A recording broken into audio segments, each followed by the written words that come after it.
capital going, is this growth going in the hands of consumer? Is consumption really taking off? Is there a little bit of divide and shift? Are you really seeing that play out on, from an...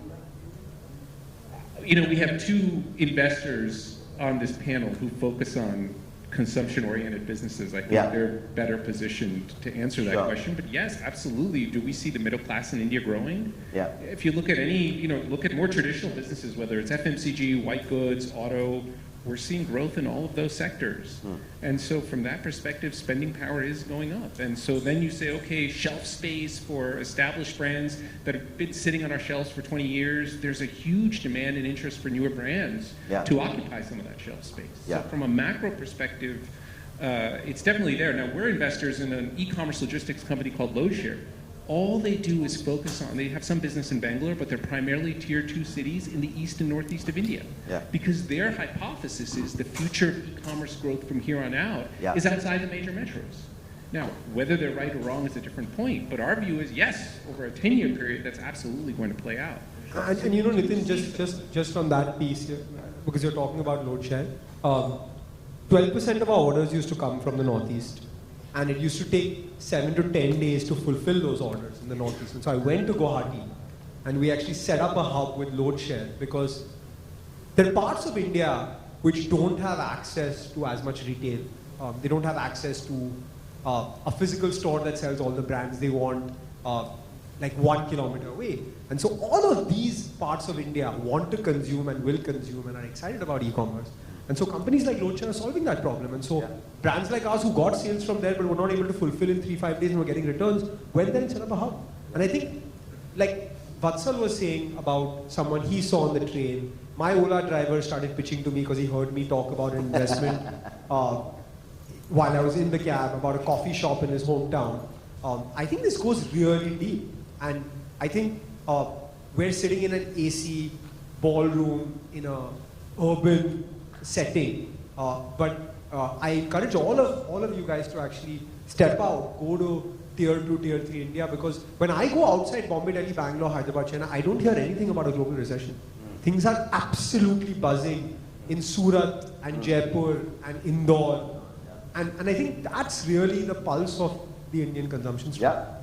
No, and Vatsal, when you work with a very early stage business, from idea to its product market fit to the first revenues, are you seeing a shift? Is a lot of revenues for your early brands that you back coming from India, or then is it that classic old thesis that you make out of India but your customers are global, right? Like SaaS companies, they still think that revenues come from the US markets in a lot of ways. So are you seeing that shift? Are you seeing a lot of local consumption?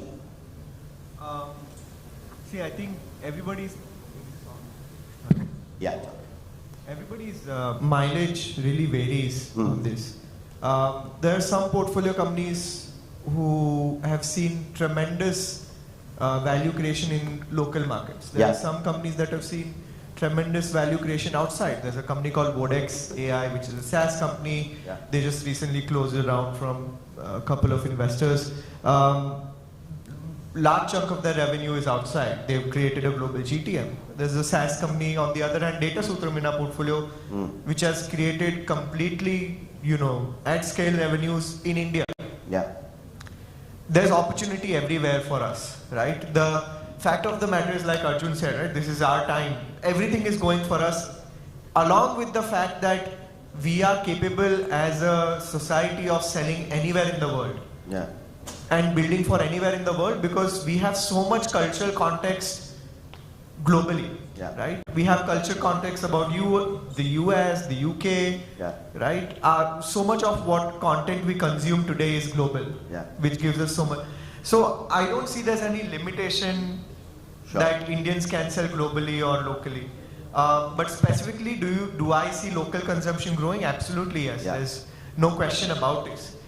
It's just, it'll grow in a different way, right? There was a report a couple days ago by HSBC which said India is skipping modern trade and going to QCOM. And that's such a unique thing to India, right? Like India skipped the laptop revolution or the desktop revolution and directly went to mobile. nobody Yeah. knows how India works. Yeah. Nobody knows what Indians like and Yeah. how it'll work. Yeah. You just bet on entrepreneurs who see a future Yeah. and Yeah. say, okay, this is how India is going to work and this is how Yeah. I'm going to shape. No, I mean, of course, Arjun and Nitin would know that we didn't have car phones. We didn't have those car phones at all in India, and we just went straight to mobile. But Sari, tell me, through all of this optimism, is the impact, we've always had financial inclusion as a theme. IMAI, Dr. Subore is also here. He's been working with us as an industry for more than decades, talking about financial inclusion. वो पहुंच रहा है क्या? At the micro level where you are operating, supporting these I think small we have to entrepreneurs. keep in mind that the aspiration of the smallest unit of the economy is also growing. Okay. And we have to serve it. Like I say, a very small example, a microfinance loan was a group loan at 35,000 rupees. But the aspiration of the person, if my mom took a microfinance loan, as a daughter, I want to upgrade myself and Yeah. move into the more buzzier India. Yeah. And I think that's where the opportunity is. I know there is this whole opportunity for us to create unicorns, but it's very important to serve economy, which is the local shopkeeper, the local small business. And if you look at robust economies, I mean, US did this so well. The small and medium business, the local business is the heartbeat of the economy. And we need to make sure we do better, both in terms of capital, ease of doing business, formalization, ecosystem building, and I think there's just a lot of opportunity there. And I know some companies are doing it, whether it's an Urban Clap or a Meesho, in organizing these segments in supply chain and logistics. But I think that's massively bigger as an opportunity because that's foundational, right? So that income, per capita income, we want, to go up at the end of the day. Is going to come from there. It's not going to come top down, it's going to come ground up. And I think that's the opportunity. And of course, I think it needs to be more inclusive. So whether it's farmers, women, and the smallest vendor, the street vendor, I think. Yep. Lovely. Just to kind of add on to Please. that, I think very important point. I had the opportunity to have a closed door sessions with somebody in ONDC at the highest echelons. They say, VCs ask that, hey, listen, won't this disrupt all the VC-backed businesses who build thousands of crores of value? They said, we don't care. We would rather have 1,000 businesses with 1 crore value, right, than one business with 1,000 crores in revenue, because those 1,000 businesses give 1,000 people independence, and that's very important. Yeah, no, it's good. I don't know if LPs get excited to hear that, Nitin. But I don't know if we have time for questions. This is the next session, but I'm going to throw a curveball, this Yorker length, to all my co-panelists, summing it up and ending here by asking them. So they're all very used to being sharks themselves. They get pitched ideas. But let's reverse the roles. So I'm going to have each one of you, if you were to start off right now, keeping Make in India in mind, what is that one business product idea that you would want to launch yourself and pitch to a room full of VCs? So you guys are the VCs. These guys are going to now pitch to you with that one idea that is truly Make in India. I have the idea. It's the idea I set out to do and I couldn't do because my India business grew too fast. So my dream actually, when I was in the US, I remember my Dutch friend was teaching me yoga in my first year of college. And I found it very interesting. So I remember calling my dada from campus, who's an Ayurvedic doctor, and saying that it's amazing that yoga is global, but it's not so amazing that Indian companies haven't taken yoga to the world. So my dream actually when I started Dr. Vedas, and still remains my dream, and hopefully I'll do something about it soon, is to build a truly aspirational, high quality Indian Ayurvedic products brand that takes these products to the global consumer. Okay. So maybe you'll see that soon. Guys, deal or no deal? Are you guys going to back his idea or not? I think there's still a non-conflict. Few years left for you to jump back in. It's over. So as of October, I can start this business. Lovely. Nitin, Vatsal? India's leading growth stage investment firm targeting our technology entrepreneurs. Oh, he's already Wait, doing I'm already that. doing it. No, then tell us why the word filter capital? What is the story behind? Because we're play in the Series B and Series C stage, there's a bit of filtering that eventually goes on from seed and Series A. Okay. The second is, of course, the Instagram filter, looking at things from a different point of view. Lovely. And lastly, come to our office, we serve a great cup of coffee. Beautiful. One of the things Nitin doesn't know, and I think I'm going to add this trivia. So, we all know what we all went through in COVID. A lot of founders, entrepreneur community, we all were jumping in to help. Arjun Vaidya, Bharat Sethi is not here yet, and us at GetVantage, we actually put together a small support group, a paid forward group called foundersforfounders.org. And Arjun, you don't know this, while we built that to help a lot of these founders struggling in that time, your wife Gauri was actually one of them who joined us and helped in spreading the word. So I didn't know if you knew that, but she told me about Founders for Founders, but I didn't know. Absolutely. No, we continue to do that. Like Arjun said, he's very passionate about helping so many of these founders. I must have done 100 calls that summer. I was very free also. I sold my company. Across the length and breadth of the country. Sairi, what's your idea to pitch? So, I'm a big fan of remote work, and I want to tell you something that India did this whole outsourcing factory of the world story, and it played out really well. I think India needs to be the hub of remote services, and all that needs to be powered by women. We've been working on that. We run something called Mars by Sheroes. We have a bench of about 20,000 women live in small town India, connected to the phone and laptop, and they run back-end ops for companies like Zomato, Paytm, and we're now beginning to do that in the US. And I think this 20,000 should become like 500,000 women doing it. So when he wants to promote Ayurveda and yoga, these could be the consultants powering it. An army. I totally believe that we need to create more jobs, and we are so good at the service economy, and we should be proud of it. I think the service economy in India needs to do more and come to the forefront. And of course, women need to own a big chunk of it. Lovely. We've of course also dedicated a corpus of our capital to women entrepreneurs. But Vatsal, you get pitched 100 odd ideas. What's your pitch today? Last one for you. Probably if I was not doing what I already do, which I really love, I would probably want to figure out how I can scale India's digital public infrastructure globally and privatize it at scale across emerging markets around the world. That's probably what I would focus on. Interesting, lovely. On that note, I think we have to call it a session. I hope you enjoyed it. You now have 4 or 5 ideas from here. You can become an LP and invest in the idea of Filter Capital. You have an Ayurveda business, you want to empower women. On that note, thank you very much and have a very, very good rest of the conference. Thank you so much. Thank you. Thank you so much. And on that note, may we request you all to kindly come together for a group photograph, and with that we will conclude your session, but we'd like the panel to come together. Ladies and gentlemen, a warm, warm round of applause for all our eminent panelists for kickstarting with a great panel and giving us with so many ideas the power of collaboration towards the end. And with that, we'd like to humbly thank all our panelists for joining us.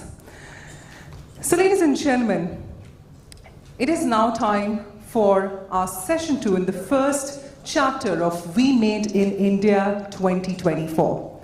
And to begin this chapter next, and we have with us our dignitaries joining us. But I feel there's no one better than, for the opening remarks of this session, it's my honor to call upon the CEO and co-founder of Dream Sports, Dream11, and chairman of IAMAI, Internet and Mobile Association of India, the legendary Harsh Jain, to join us. Ladies and gentlemen, a big, big round of applause for Mr. Jain. We did want to use the word legendary because of the kind of work you've done, Mr. Jain, but looking forward to your opening remarks.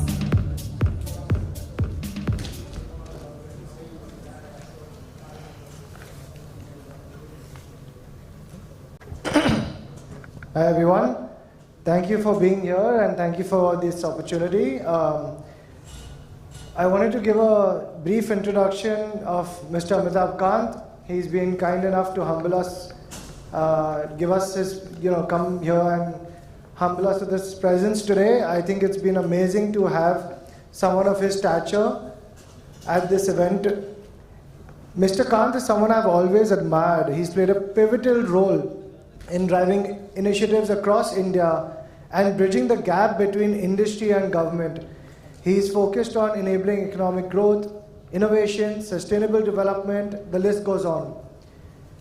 Sir has had a decorated career spanning multiple important assignments, and in each role he has completely gone above and beyond the call of duty and helped India to proceed and grow as an advanced nation. Recently, Sir was the G20 Sherpa, and his contribution was invaluable in shaping India's economic trajectory. The manner in which India was able to achieve full consensus at the New Delhi Declaration is truly commendable. Honestly, as an Indian, it was a matter of pride to see India not just at the forefront of this G20, but leading it as a true leader and having full consensus and being seen as one of the most powerful nations in the world. I think all that hard work behind the scenes goes by unnoticed sometimes, but not by us, Mr. Kant. As the CEO of Niti Aayog before that, Sir was actively involved in identifying and fostering the growth of emerging industries in India. And I can truly say that a lot of consumer tech companies, including ours, was a beneficiary of Sir's vision and ability to take disruptive industries and actually put them at the forefront and say, this is not an India that is now going to ban disruptive technologies, but is going to regulate and push them forward by making sure Indians are safe, but also advancing Indian tech and making sure India is at the forefront of technology worldwide. There are many other sectors that Sir has really allowed the full potential to be achieved while injecting a culture of competitive federalism across India. Before that, Sir was the Secretary of DIPP, and it is his initiatives, many of which have led to India achieving a quantum jump in the World Bank's Ease of Doing Business Index. It has been a truly remarkable career so far, and I think at least what I can see from Mr. Kant is that we are just seeing the beginning of what he's going to do with India and for India and help India take quantum leaps ahead. You can see by Mr. Kant's book, Made in India, 75 Years of Business and Enterprise, you can see the kind of span that he has in understanding the depth of India and the treasure trove of insights that he provides into India's economic journey since our independence. The book offers a comprehensive analysis of the evolution of Indian businesses and entrepreneurship. It highlights key milestones, challenges, and successes. But personally for me, what really stood out is the insights into the leadership philosophies that businesses like Reliance, Tata, and Flipkart have adopted to help them succeed. This chapter really shows how Sir's understanding of old school and new school comes together and blends together. How the largest corporates of India like Reliance and Tata are now entering and leading digital initiatives, and how the new technologies and new internet industry of India like Flipkart are actually disrupting the old ways of doing things, and how this blend is what will take us forward. In fact, sir, at Dream Sports, one of our big tenets of our culture is perseverance. And I think that is exactly what he outlines as the key ingredient. Our resilience and our perseverance, our tenacity as Indian companies and entrepreneurs is what helps us to succeed and the way forward.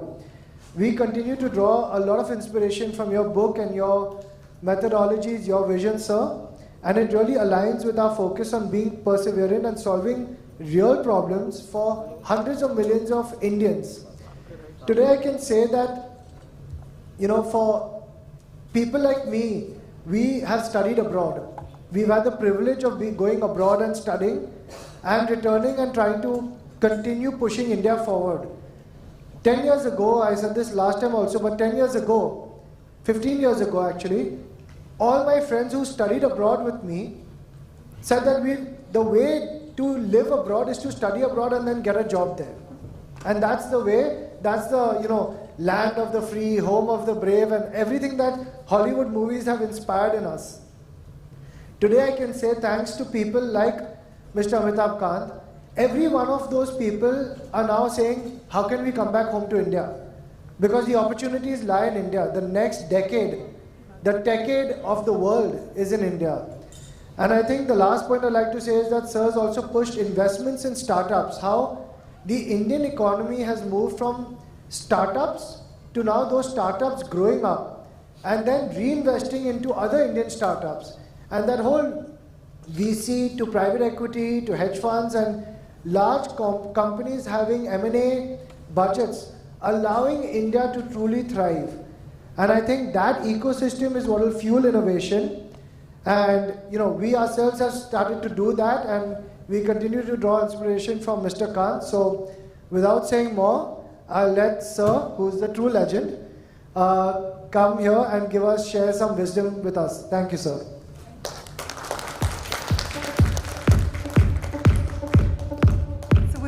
We'd like the opportunity of making this moment even more special. Mr. Jain, if you can just be back on stage. Shri Amitabh Kantji, firstly, a very, very warm welcome. We'd like an opportunity of calling Karan Shenoy, the partner media business of Liquid Asia, to help us with a small bouquet at the start. We thought it's going to be a great way to have all of you in one frame. Ladies and gentlemen, a big, big round of applause for all our leaders.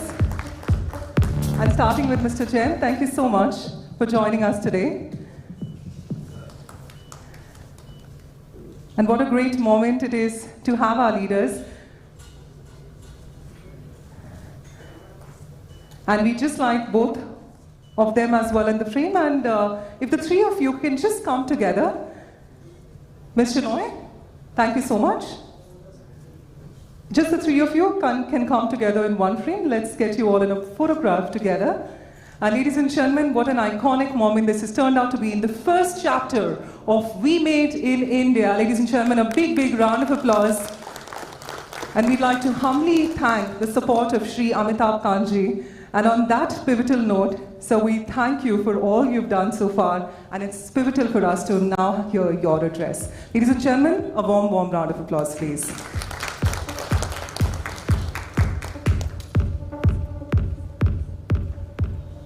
So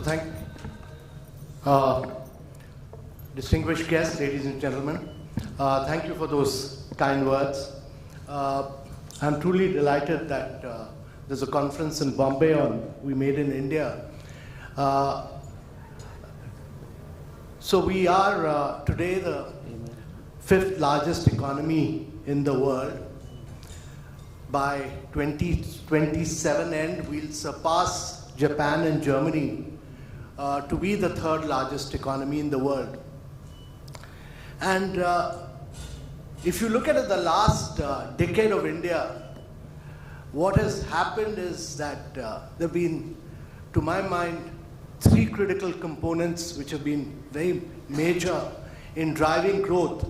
India was suffering from a major crisis of a twin balance sheet problem. That is, both the balance sheets of banks and the corporates were in huge debts at once upon a time.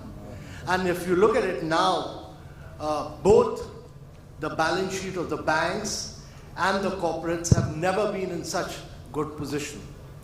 Secondly, the current account deficit and the fiscal deficits both have huge strength today in India. And this has been possible in a decade period because, firstly, there have been far-reaching reforms. The goods and services tax, for instance, has widened our tax base in the last decade. It has led to our total number of taxpayers increasing from about 6.5 million to close to 15 million, with a growth of about 15% per annum year on year. And we are achieving record GST receipts on a monthly basis, actually. Secondly, there's been a huge reform in terms of a new credit culture through the Insolvency and Bankruptcy Code, which brought in the NCLT and NCLAT. And that has brought radical transformation in terms of credit discipline. And thirdly, a number of middle-class Indians had suffered because of several real estate builders not completing their construction and the middle class suffering. All this has been set right because of the Real Estate Regulation Act. And today you will find a massive discipline in the construction and the building sector of India. Now all these reforms have had huge pains in the initial period, but have been institutionalized and have got themselves very well structured in the Indian economy. But I would say that the most remarkable thing of this government has been its push towards making India very easy and simple by removing a vast number of rules, regulation, procedures, acts, and eliminating over 1,600 laws in India. And therefore, the Prime Minister's own focus has been on bringing in predictability and consistency of policies, and to ensure that we are able to create a climate where entrepreneurship can grow. We started ranking states on ease of doing business, not merely that we jumped up 80 positions on the World Bank ease of doing business, but we started ranking states. In the first year, Gujarat came number 1. Next year, Andhra beat Gujarat. The third year, Telangana beat both Andhra and Gujarat. But the good thing was that even states like Jharkhand and Chhattisgarh brought in radical reforms, and they moved from 25th and 26th position to the 4th and 5th position. So if the eastern part of India starts growing rapidly and becomes easy and simple, they are the mineral-rich states of India, and therefore India will grow for a long period of time. So one were these major structural reforms which were carried out in India. The second key thing that's happened in India has been the huge technological leapfrogging and the pole vaulting of India digitally. That is, every Indian has a digital identity, but during 2015 and 2017 we opened up over 500 million bank accounts. We then linked it up to Aadhaar and to the mobile number, which enabled India to do fast payments. And today India does over 135 billion transactions in a year. So we did about 46% of the real-time fast payments in the world. China was second with just about 26% of the real-time fast payments. There is automatic debit and credit which takes place from your account. You don't even have to go through a wallet. And that, to my mind, has been transformational. But using the payment history, many startups in India started using the payment history to provide credit. So you have Mobigway, Pine Labs, many other, which started doing this. And then you had a number of young Indian startups like Zerodha, Grow, Upstock, which took the stock market of India into tier 2, tier 3 cities and rural parts of India, and started doing wealth creation in rural parts of India. And therefore, the stock markets were taken into many of these areas. And this, the great thing was that the transaction was all being done on the mobile, on the go, in 30-second flat. And then you had another set of startups like GoDigit and Acko, which actually took insurance into end-to-end insurance into tier 2, tier 3 cities, and what used to take about 5 months, 6 months started happening in 1 minute flat. You can get an insurance policy in 1 minute with a quick transaction. And so what you see is the history of digital identity, 500 million bank account, linking it up to identity and mobile, credit, then stock markets and wealth creation, and then insurance, all moving into tier 2, tier 3 cities and rural India. And this has all happened because the cost of transaction in India has become extremely low. The cost of transaction, which used to be $150 per customer to acquire a customer, was a cost because of paperwork, establishing your identity, and so on. has radically fallen to less than $1 because everything is being done on the go, on the mobile. Just to give you an example, I have not gone to a physical bank. I have not been to an ATM machine. I have not used my debit card, credit card for over 4.5 years. I do all my transactions from my mobile, and my mobile is my virtual bank. The only time I've used my credit card is when I was in the United States to hire with my daughter to hire a Uber vehicle. But otherwise, in 4.5 years, I've not used it. So the cost of transaction in India has radically fallen because of the infrastructure that we've built up, which have enabled every single company like yours to do digital transactions and to acquire customers. The third big thing that's happened in India is the huge amount of infrastructure that has been built up in the last decade. And it's important to dwell a little bit on this, that in the last decade, we've built over about close to 40 million houses. That is about 4 crore houses. And that is like making a complete Australia within India. That's the size and scale of what India has done in terms of housing. And we've built over about 120 million toilets for our citizens, which is more than the population of Germany. And we've provided piped water connection to over 253 million Indians, which is like providing a piped water connection to everybody in Brazil. That is the size and scale of what India has done. It's a phenomenal scale. But more than that, we've provided 30 million households with electricity connection, and we've built over close to 55,000 kilometers of road. And that's like making India with expressways, roads and highways 4 times building roads across India. So what you see today is top-class infrastructure in India, and the capex spend of the government has moved from about 1% of its GDP to about close to 4% of its GDP. And this infrastructure that we have created will drive India's growth story for the next 3 to 4 decades till the time we become 100 in 2047.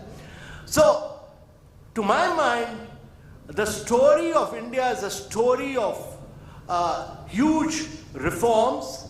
It's a story of digital transformation.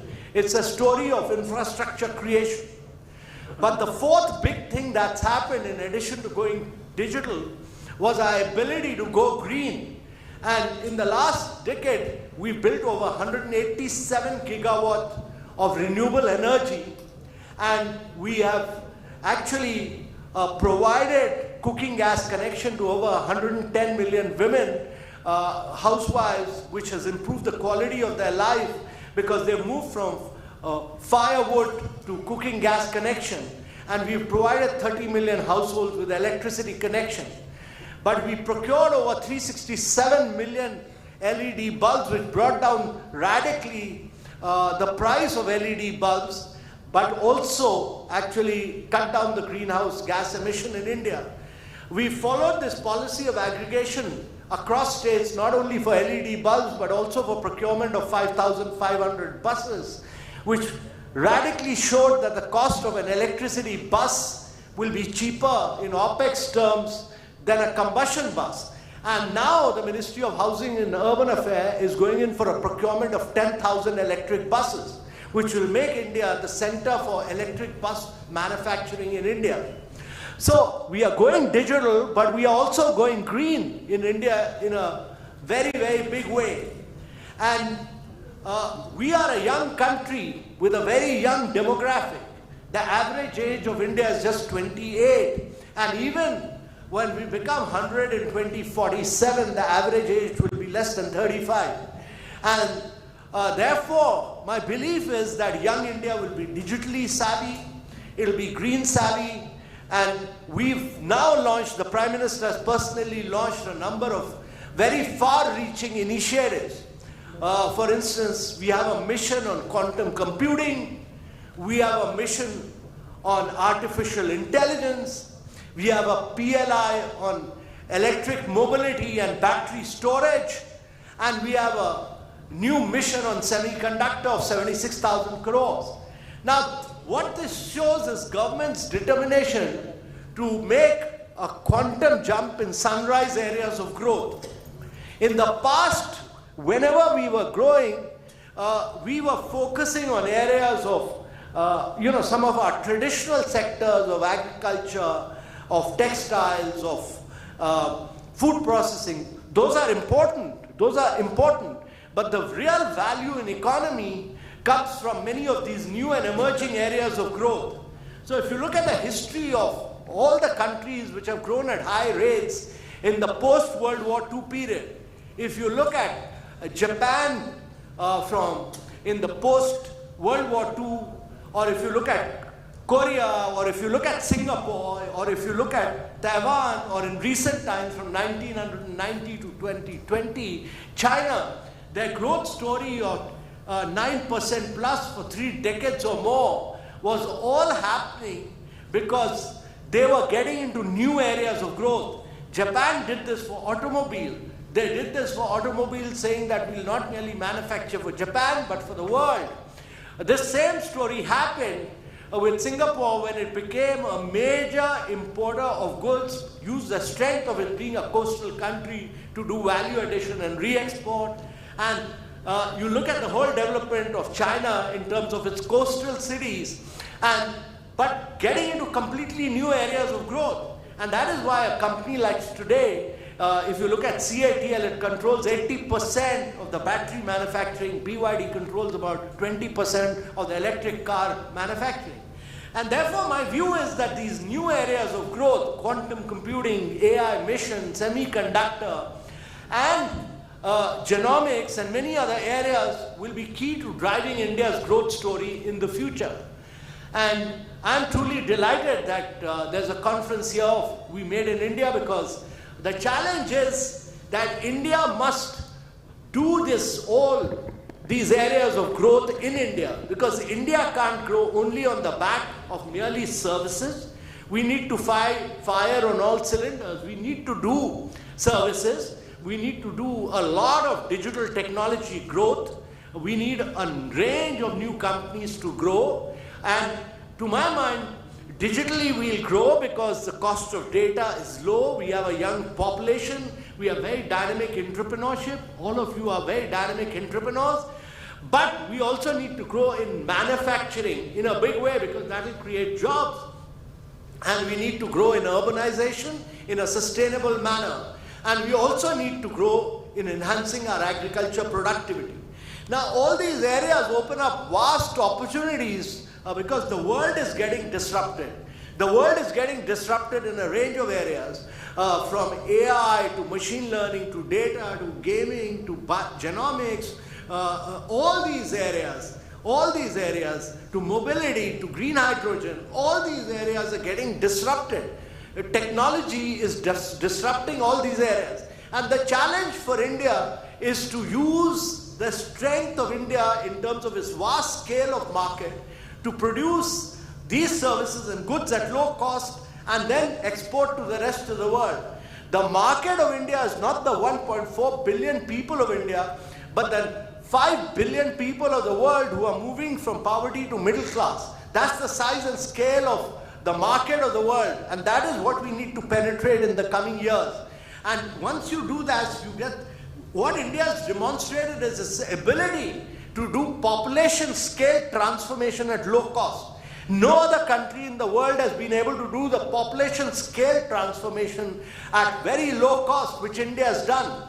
And therefore, it has increased the size of its market in a very big way. As you've seen in digital transformation and our ability to create digital public infrastructure, we've done a whole range of digital public infrastructure, from FASTag to Diksha to Swayam, a whole range of them for India, but now the rest of the world is taking them from India. Our UPI is now getting accepted from Eiffel Tower to Singapore to Paris to all over the world. And what you will see, what G20 demonstrated, the world, and if you look at the last 2 decades, the last 2 decades have seen a lot of transformation. But it was all driven by the big tech in the United States. It was driven by Meta. It was driven by Google. It was driven by Amazon. It was driven by Apple. And in China, it was driven by Tencent and Alibaba. But India took a different model. And the model of India was that we'll create a public interest layer, and the digital layer was public interest, but on top of which we've allowed private sector to compete in the market space. And therefore, a lot of innovation has happened because of private sector. And our belief is that only private sector will be able to drive innovation on top of this public interest layer. So you see, all the private sector companies have innovated in the marketplace. And this is what we call as open source, open API, globally interoperable model that India has built up. And during G20, the world accepted the definition of digital public infrastructure. The world accepted the framework of digital public infrastructure. And to our belief, the future will not be driven by big tech, it will be driven by digital public infrastructure. And therefore, all of you will see that the digital public infrastructure will go transfer to the rest of the world in the coming years, and there's a huge opportunity for all young entrepreneurs to take it to the rest of the world. And that is what is going to happen to digital public infrastructure in the coming decade and 2 decades. And actually, digital public infrastructure will become synonymous with the rest of the world. So ladies and gentlemen, this is India's growth story in the coming Amrit Kal period up to 2047. There will be several challenges. Much of the reforms have been carried out by the central government. We need to make sure that all these reforms are vigorously carried forward by the states. And India needs large companies. All of you who are startups, the challenge is to bring good corporate governance. The challenge is to have a lot of more patient capital so that we can push deep tech into India. And deep tech is critical, and therefore there is a need for a fund of funds for deep tech sector in India, so that many venture funds can share risk with the fund of fund. And also, we need a lot of funds from India to get into our startup movement, because today's startup, almost 75% of the funding is coming from international sources. Only 25% of the funding is coming from domestic sources. So we need Indian insurance companies, we need Indian pension funds, we need Indian high net individuals, all to take risk and invest in India's startup movement. And that is how India will grow. So if you look at Silicon Valley, it's the American large companies, the high net individuals who are all investing in putting money into the startup and tech movement of the Silicon Valley. And that is what we need to do in India. Get a lot of more money coming in from our insurance companies and pension funds and high net individuals. And actually there has to be a quantum jump from domestic sources into our startup movement.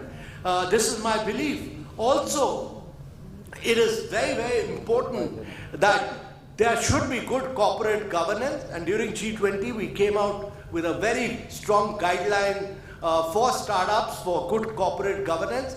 My belief is that it should be self-regulation, because innovation is always ahead of government. The government machinery, whether it's the tax system or the regulatory system, will always be behind innovation. They can never keep track of innovation. And therefore, if government starts getting into regulation of startups, it will kill innovation. And therefore, my belief is that we should allow innovation to take place, and we should build up good self-regulation amongst our startups so that we do not face a challenge of corporate governance. There should be good auditing, there should be good finance, there should be good mentoring. All this should happen on a self-regulatory basis. So, ladies and gentlemen, this is a decade when India will grow and prosper with technology, and therefore the Prime Minister has rightly said it will be the decade of India. India will also be the tech garage for the rest of the world in a range of areas of new technologies. Whether you look at AI, whether you look at ML, whether you look at genomics, whether you look at green hydrogen, whether you look at renewable, whether you look at mobility, all these are cutting edge areas of growth which will really take India into the next era of growth, but they will really have a transformational impact on the global economy. And my only suggestion to all of you is never look at India as your market. Look at the world as your market. The whole world is your market, because you should be able to penetrate global markets. And therefore my belief is that in the next 3 decades we will see the golden period of India's growth. The challenge for us is to go on to become a $35 trillion economy, which means that we need to grow at high rates of 9 to 10% per annum, year after year, for 3 decades or more.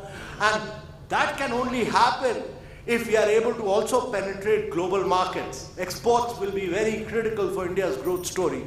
But if we are able to do that and take India to a $35 trillion economy, which is an ambitious target, means that we would have taken the per capita income of Indians from about $3,000 to close to about $20,000 plus. We would have transformed the life of every single individual of India.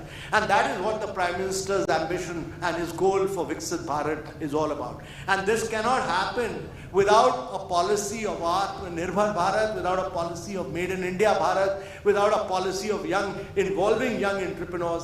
And that's why I decided to come and speak to all of you, because the policy of Make in India, the policy of Made in India, the policy of interacting with young entrepreneurs truly resonates with me. Thank you very much, ladies and gentlemen. Great pleasure.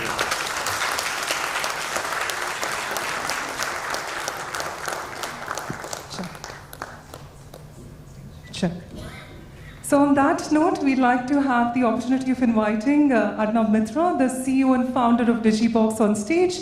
Ladies and gentlemen, a big, big round of applause. We'd like to thank Shri Amitabh Kanji for supporting the first chapter of We Made in India 2024 today. We would like to thank him for fostering entrepreneurship and accelerating growth, and of course, for all his truly inspiring words. His support to our initiative has been invaluable. And with that, thank you so much, sir. And with that, if I could request Mr. Mitra, if you'd like to say a few words. Thank you so much, Amitabhji. Thank you so much. I just want to kind of narrate a small story because I've had the good luck for us. Amitabhji launched Digibox as a business. And right now, right on the stage, he kind of pushed the PM's 5 trillion mandate to 35 million. And let me tell you, 35 trillion. And let me tell you a small story about, when we were about to launch Digibox. And he literally, met us 6 months before the launch, and he put his entire team, and at that point in time, he was the CEO of the Niti Aayog. He literally put his team to understand our business. He asked us point blank, and he called me to his room and he said, are you making money, or you're just buying it from some other cloud and selling it cheap?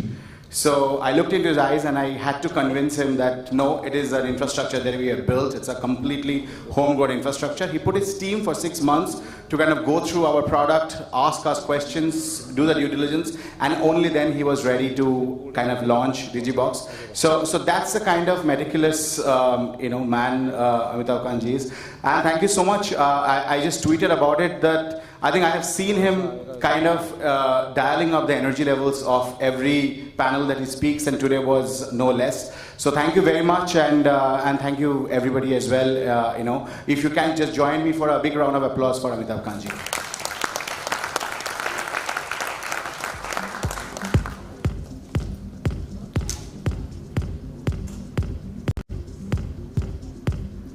Ladies and gentlemen, what an iconic moment that was. Once again, a big, big round of applause for Shri Amitabh Kanji. But I think a man of his stature deserves a standing ovation. So I think let's give him a due standing ovation to our leader today. And thank you so much, sir, for honoring us on the first chapter of We Made in India. And with that, we'd like to have our team to escort him towards the exit. And once again, thank you to all of you. And we would request you all to kindly be seated. But thank you to Shri Amitabh Kanji for joining us today and being a part of our first chapter of We Made in India as a great support and a great success.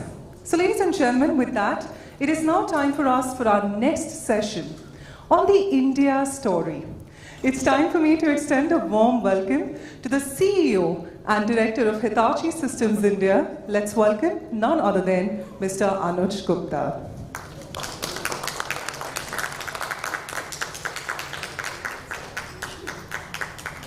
Well, thank you so much, Anuj, for joining us today and being a part of the first chapter of We Made in India and joining us in supporting the initiative. We'd now love to hear from you on the India story. Gee, I have nothing to say. I think what a powerful performance Mr. Amitabh Kanji did, right? I think at that age, the passion he delivered, and the true India story. So I also started with a small story. We've been in the tech business for the last 20 years. We got acquired by Hitachi in 2014. And for the last 8 years, we would go to US for these Cisco, IBM, Microsoft conferences. The Indian contingent would be the smallest, would be sitting right in the center of Las Vegas, right at the back in Las Vegas somewhere, not to be seen at all, right? Cut to that, last year, we were right in the front, right? That whole narrative has changed so well. Today, if you look at the top 20 companies in the Silicon Valley, it's Indians who are running it. Right? The biggest cybersecurity company, Jay Chaudhry, Zscaler, is like a biggest achievement for us in India because cybersecurity was always an Israel thing or it was a US thing, right? It's the first time where we are saying it's now going to be an India thing. So again, I'm actually going to be covering all about what's happening in India, where we look at as a tech stack, what Japan and Hitachi are doing, trying to do in India. Is my presentation on?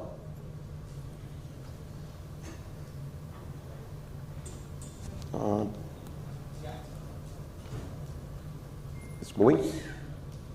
Yeah.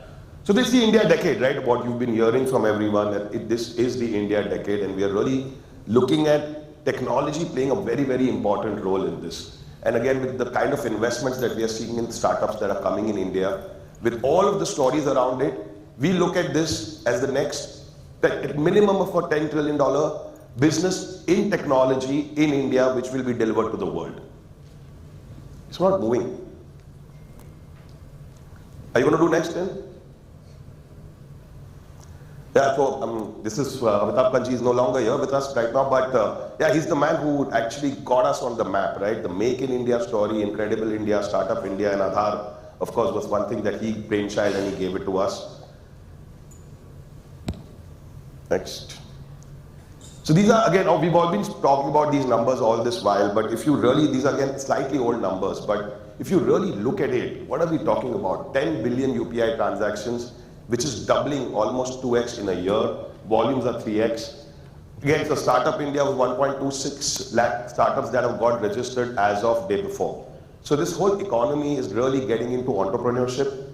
It is seeing a lot of money coming in. We are seeing a lot of funds which are being set up, again funded by India, and it's being given to India. So if you all, if you heard that SIDBI has put in about 10,000 crores. So if you really look at the Startup India fund business, it was the government of India who took the initiative to say that if we need to do funds in India, government has to put in the money, right? So that's where the first check was written. SIDBI wrote a 10,000 crore check, and those funds are only used for startups in India, for digital India, and for technologies which are going to be built in India for the world. Next, please. So this is an interesting slide. We've all been speaking about the whole economy growing, right? Today we are at about $2.53 trillion economy. We will be about a $7 trillion economy, 2030, 2020, 2027, nobody knows that. But what is most interesting is that if you really look at the left, we are the only country in the world which is recession proof, right? We have zero probabilities of recession. Again, the reason is that we are a consuming economy. 28 is our average age, 16 to 64, that's the age bracket which is really getting the money, and they're going to be consuming. So zero recession proof. I think that the projection of 7 trillion, which is pegged at about 2030, today it looks like it'll be 27 or 25. Again, investments in India, right? Because of this whole Make in India initiative, and we've seen it very, very closely. Again, as Hitachi as a group, we've invested close to $3 billion over the last 2 years, just because it's Make in India. We have to make it in India for the world. And the largest of players, Apple, is saying 1/3 of its mobile phones globally will be made from the Foxconn factory in Chennai, right? We are seeing Volkswagen already, I think, exporting about close to 200,000 cars a year. Oracle, which is the biggest database company, has set up the biggest center. It's about close to 80,000 people across India to build open source databases which are going to be used in ONDC or all of the new API apps that are going to come out. And of course, the chip dream, the biggest one, what we've seen in the chip dream is Tata coming together to build the semiconductor. In 3 years from now, we'll have our first semiconductor out. But these are all extremely big initiatives. These are initiatives which will, in the next 3 years or next 5 years, when we see the technology roadmap, probably will be right on top because of all these initiatives that we are seeing. Now, these are some things that I've extracted out from Davos this year, right? And all of these were there in some comments, some quotes. The first one was by JP Morgan, saying that if you don't have an India strategy, you don't have a strategy, right? Again, on AI, I'm sure all of us have been, it's become a breakfast dinner table discussion about AI, and India is going to play a very, very critical role in the whole of AI initiatives. NVIDIA, which made the chips, right, which has made Gen AI possible today, has committed close to 30% of their production for India because they feel that we have the largest data sets, we can do the turnaround, and because of our startup economy, we will be able to build tools around AI which will be a big game changer. And the biggest one I think is that if you're looking in India, then you're looking in the right direction. Same thing back, if someone had told 4 years back, would you believe it? Right? The whole narrative has changed, the way technology has made, the digital India has made a difference, and again, the youth coming in and making the entire difference for us. Next. Hello. So, why we say that, right? And we've been talking about all of this. Do you think where are we on this whole digital wave? As per, as where we are? We all feel that we are probably pretty ahead in the digital wave, but the fact is not that. Today, only 7% of Indians have passports, right? 5% of Indians transact 33% on Zomato. It's about 6.5% of Indians are doing 44% of UPI. The most interesting thing, 2.6% of Indians have put money in mutual funds. So what it shows is we are right actually at the chasm of change. We're right at the start. Today, I think we are in megabytes in terms of digitalization while we hear all of these stories, but we have a long, long journey to go. And as we get onto this journey, I think a lot of entrepreneurs who are sitting here, that's the opportunity for us, right? We will see a lot more changing. We will see a lot of tech getting adopted. Again, a $3.5 trillion economy needs to go to 7 trillion. It can only happen if it's digital, right? So if you look in the right direction, you do the right things, you try to solve the right problems, there is business opportunity for all of us, be it tier 2, tier 3, tier 4 cities, be it on technology as simple as just making payments. All of them will have a big, big play as we move forward. Next. So this is a very interesting slide, right? This is the Moore's Law. Moore's Law has been covering the entire semiconductor industry. And they say that it takes about 2 years for any tech to change or the semiconductor functionality to change or the speeds to change, right? What has happened in the last 6 months, that is doubled every 6 months. And because of the speed of semiconductors, speed of cards available, speed of technology available, we are seeing things happen. What used to take months or probably years to build and deliver, it's happening in weeks and days, right? So really, if you look in next 6 months, I think the world's going to change. With the new chips that NVIDIA has launched, the Edge 200, the computing power is unbelievable on a real-time basis. What AI will deliver will be a game changer. Now again, we have been talking a lot about AI.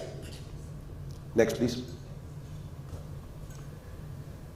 Globally, we've been talking a lot about AI. Now, if you really go back in history, like let's look at the 1990 to 2000, the biggest game changer was the laptops or the PCs, the IBM Think series which came in, and then of course Apple got some MediaTek PCs out. Post that, the 2000 to 2010, a lot of things came in, a lot of things went, but internet changed the game, right? 2010 to 2020, I would say mobile changed the game. But we had metaverse, we had blockchain, we had a lot of technologies which came in on the hype cycle and went away. 2024, 25, I think AI will change the game, right? And the reason is AI is going to change the game is the first time we are seeing compute powers like we've never seen before. We are seeing real-time data sets getting analyzed and feedbacks or outputs coming out in milliseconds, which used to take, like we do a lot of work around it. What used to take us 3, 4 weeks to crunch the data sets is happening in 30 minutes, 20 minutes, or probably 10 minutes from now. And India is not behind on, these are some global AI companies which we've all heard about. India is not behind, right? Devika was one of our biggest launch. I think it's the best AI source code engineer that we have ever formed in India. So it is actually writing source code in natural language. That means you can type in natural language, chat to Devika and say, I want a source code or I want a workflow made on a particular data set, and it does it, right? Kapshap we know about. There are a lot of other ones which are coming, Bhashni, which is our national, local language translator. So India is going to see a big, big difference in the next 2 years on how we consume AI. Very interesting, already 60 plus AI startups are registered in Bangalore, of which, as of yesterday, about 25 have got funded, right? So this just shows the kind of money that is getting into AI startups which are in Bangalore. And these are all, when I'm saying startups, most of them are only at ideating stages.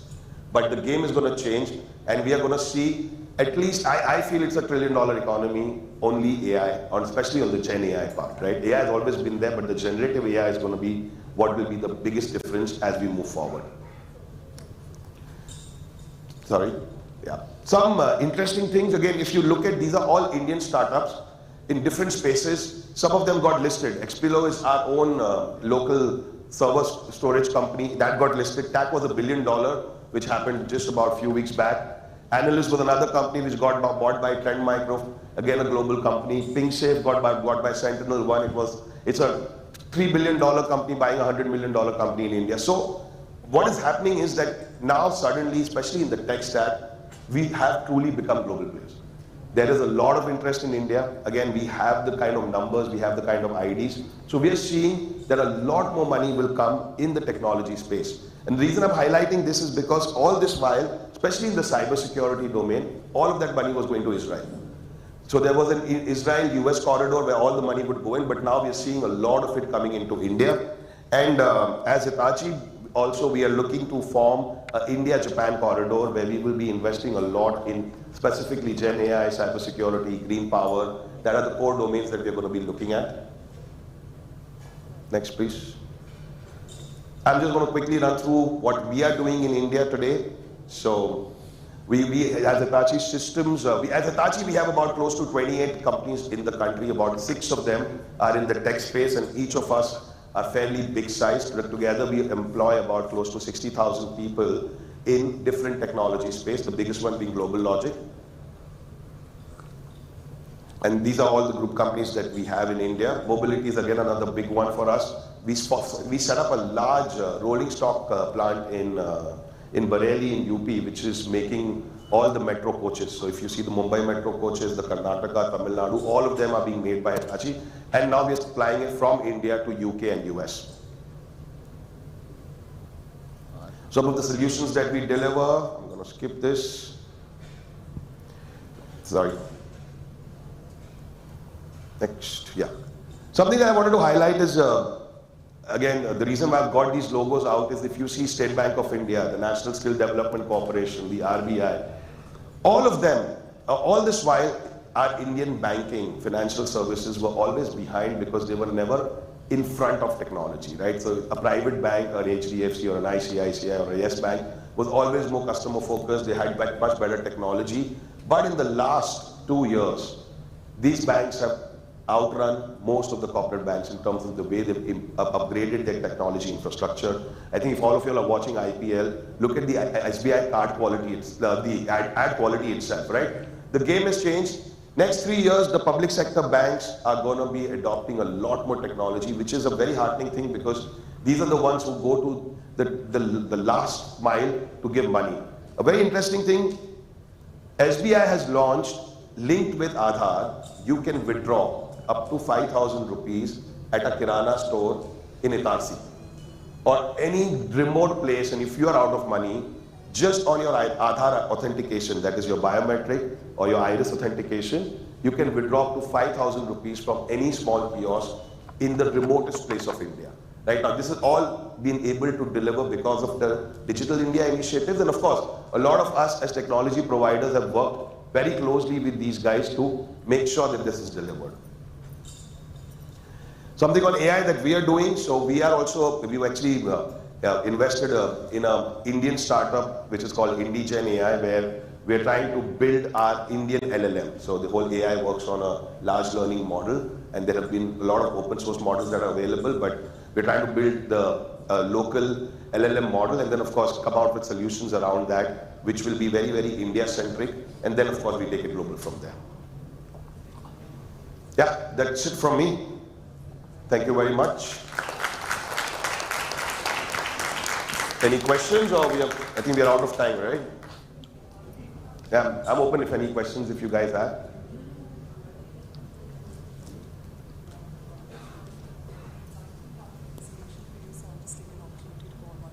Sure, sure. So, well, firstly, a warm thank you to Mr. Anush for joining us. And may I have the opportunity of inviting Karan Shenoy, Partner Media and Business, Liquid Asia, to help us with the token of appreciation to be given. Ladies and gentlemen, a warm round of applause. Thank you.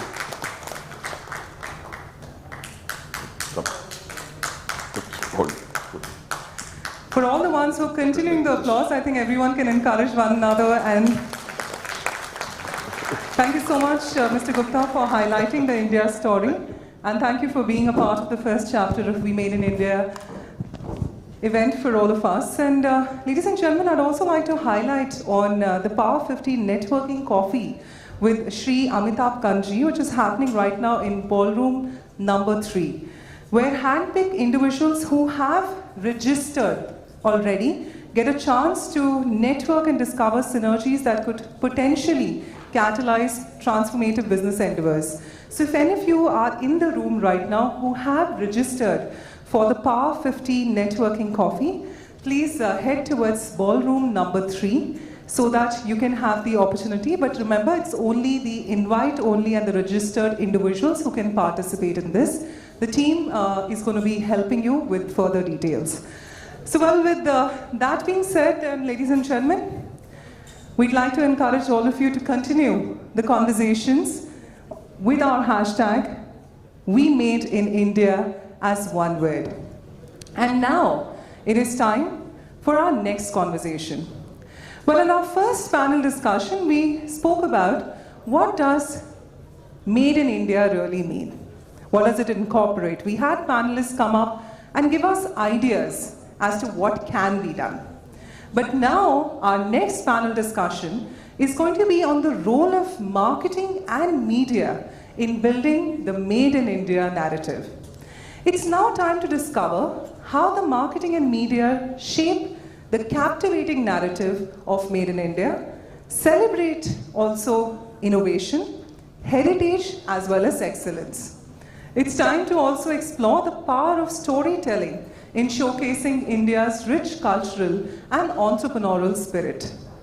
So, ladies and gentlemen, in this conversation, we're going to be having panelists from companies like Taurian World School, Koto, Zook, as well as our moderator is going to be from Liquid Asia.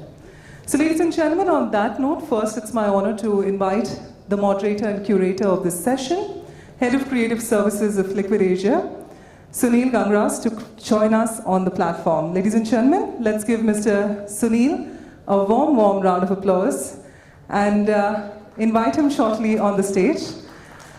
So while as Sunil's getting mic'd up, let me take the opportunity of inviting our panelists. First up, Amit Bajla, who's the founder and chairman of Taurian World School. Is it working now? Yes, it's working, sir. Amit, if you could have the opportunity of inviting you on stage. Ladies and gentlemen, a warm round of applause. Thank you, Amit, for joining us. And with that, if I could have the opportunity of calling upon the founder and CEO of Koto, Tarun Katyal, to please join us. Do we have Tarun amongst us? Yes, Tarun is loud and clear. So Tarun, if you could... Okay, sure. Sunil, if you could have the opportunity of also inviting you as the moderator. Ladies and gentlemen, Sunil Gangras, the Head of Creative Services of Liquid Asia. Thank you, Sunil. Also joining us is going to be Disha Singh, founder and CEO of Zook. Let's give Disha a warm round of applause. Come on, ladies and gentlemen, you can be much more lenient with your applause.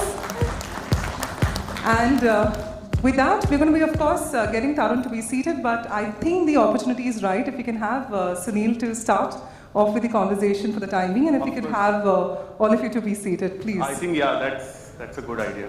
Yes. I'm told to take the chair.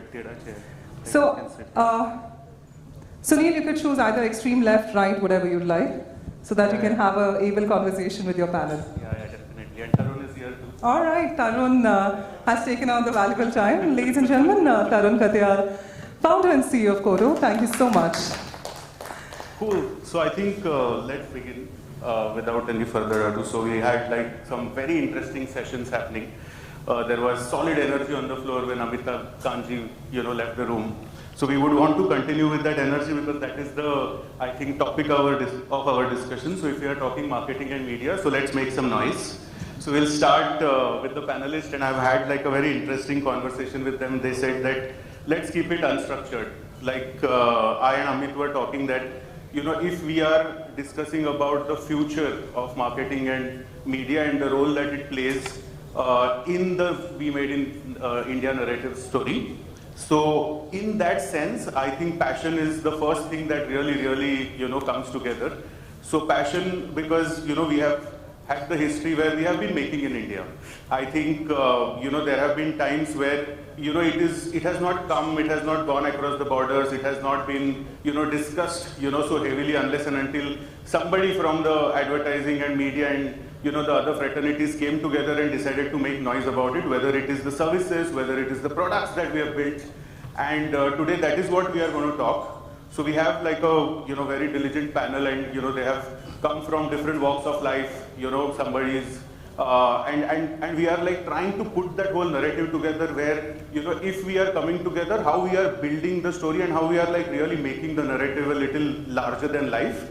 So like We Made in India, so evolution has always been, a part of the entire entrepreneurial spirit, and innovation has been like a part of that DNA. So when we are building that India story, now let's hear like, how as products, as services, as somebody who has that new age mindset, has that new age infrastructure, has that new age zeal to really work on, a product and, launch something like that. So how do we build on it? So we will hear it from our panel today.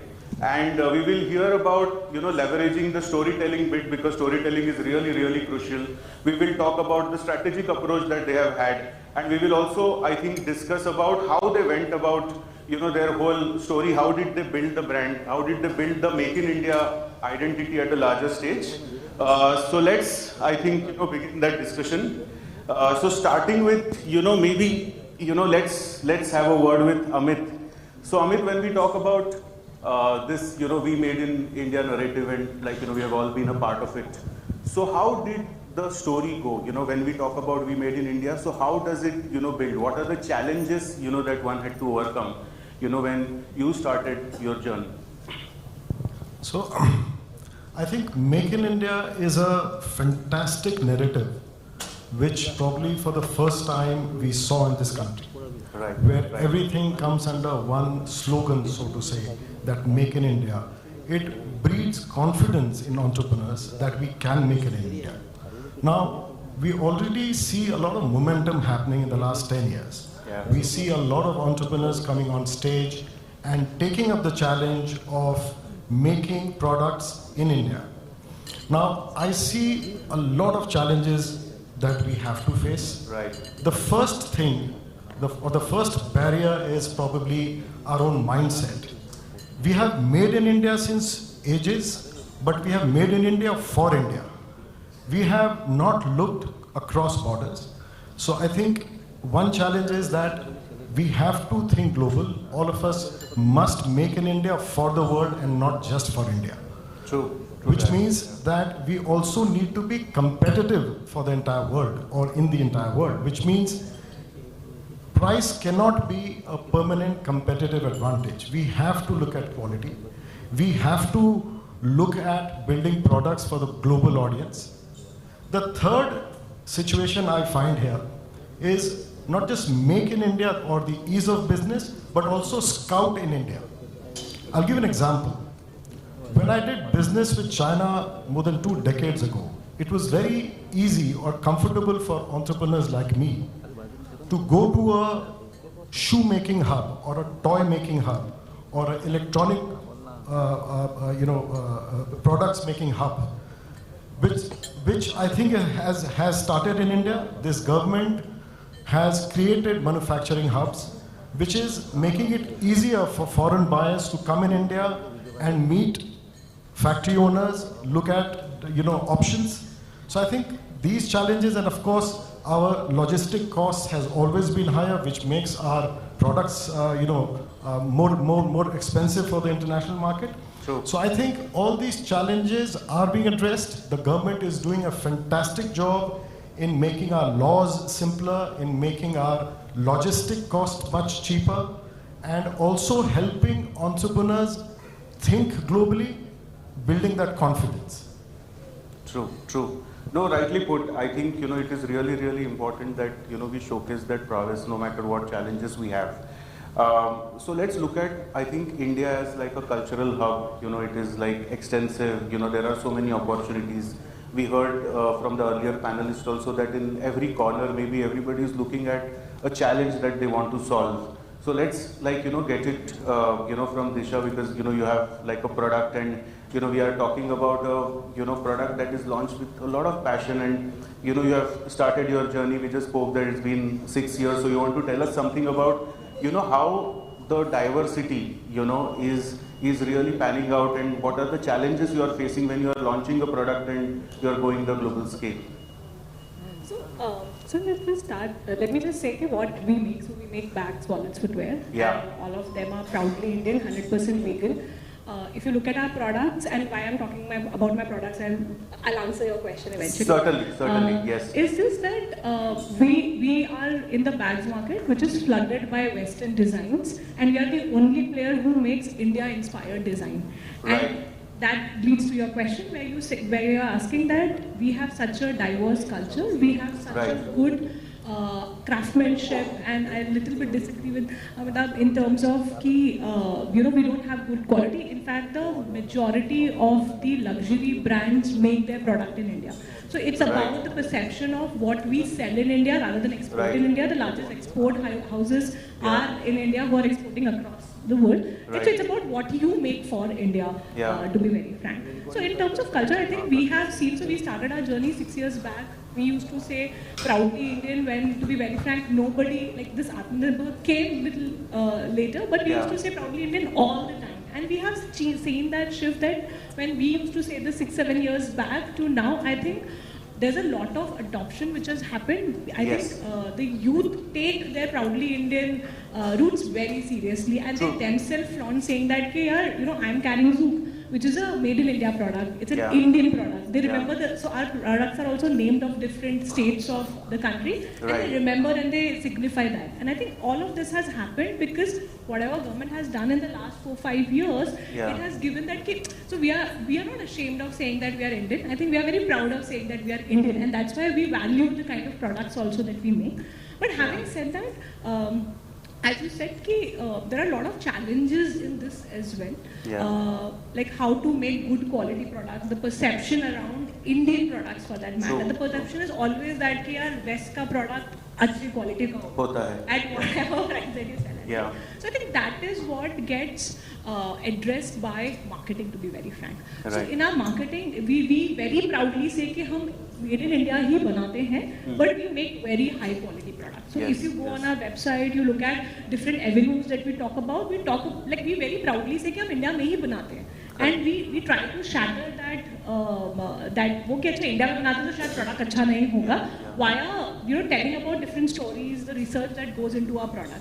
So marketing has played actually a very, very important role in educating our customers, saying that कि a Indian brand making in India for Indians can also give you a product at a very high quality which you can carry proudly.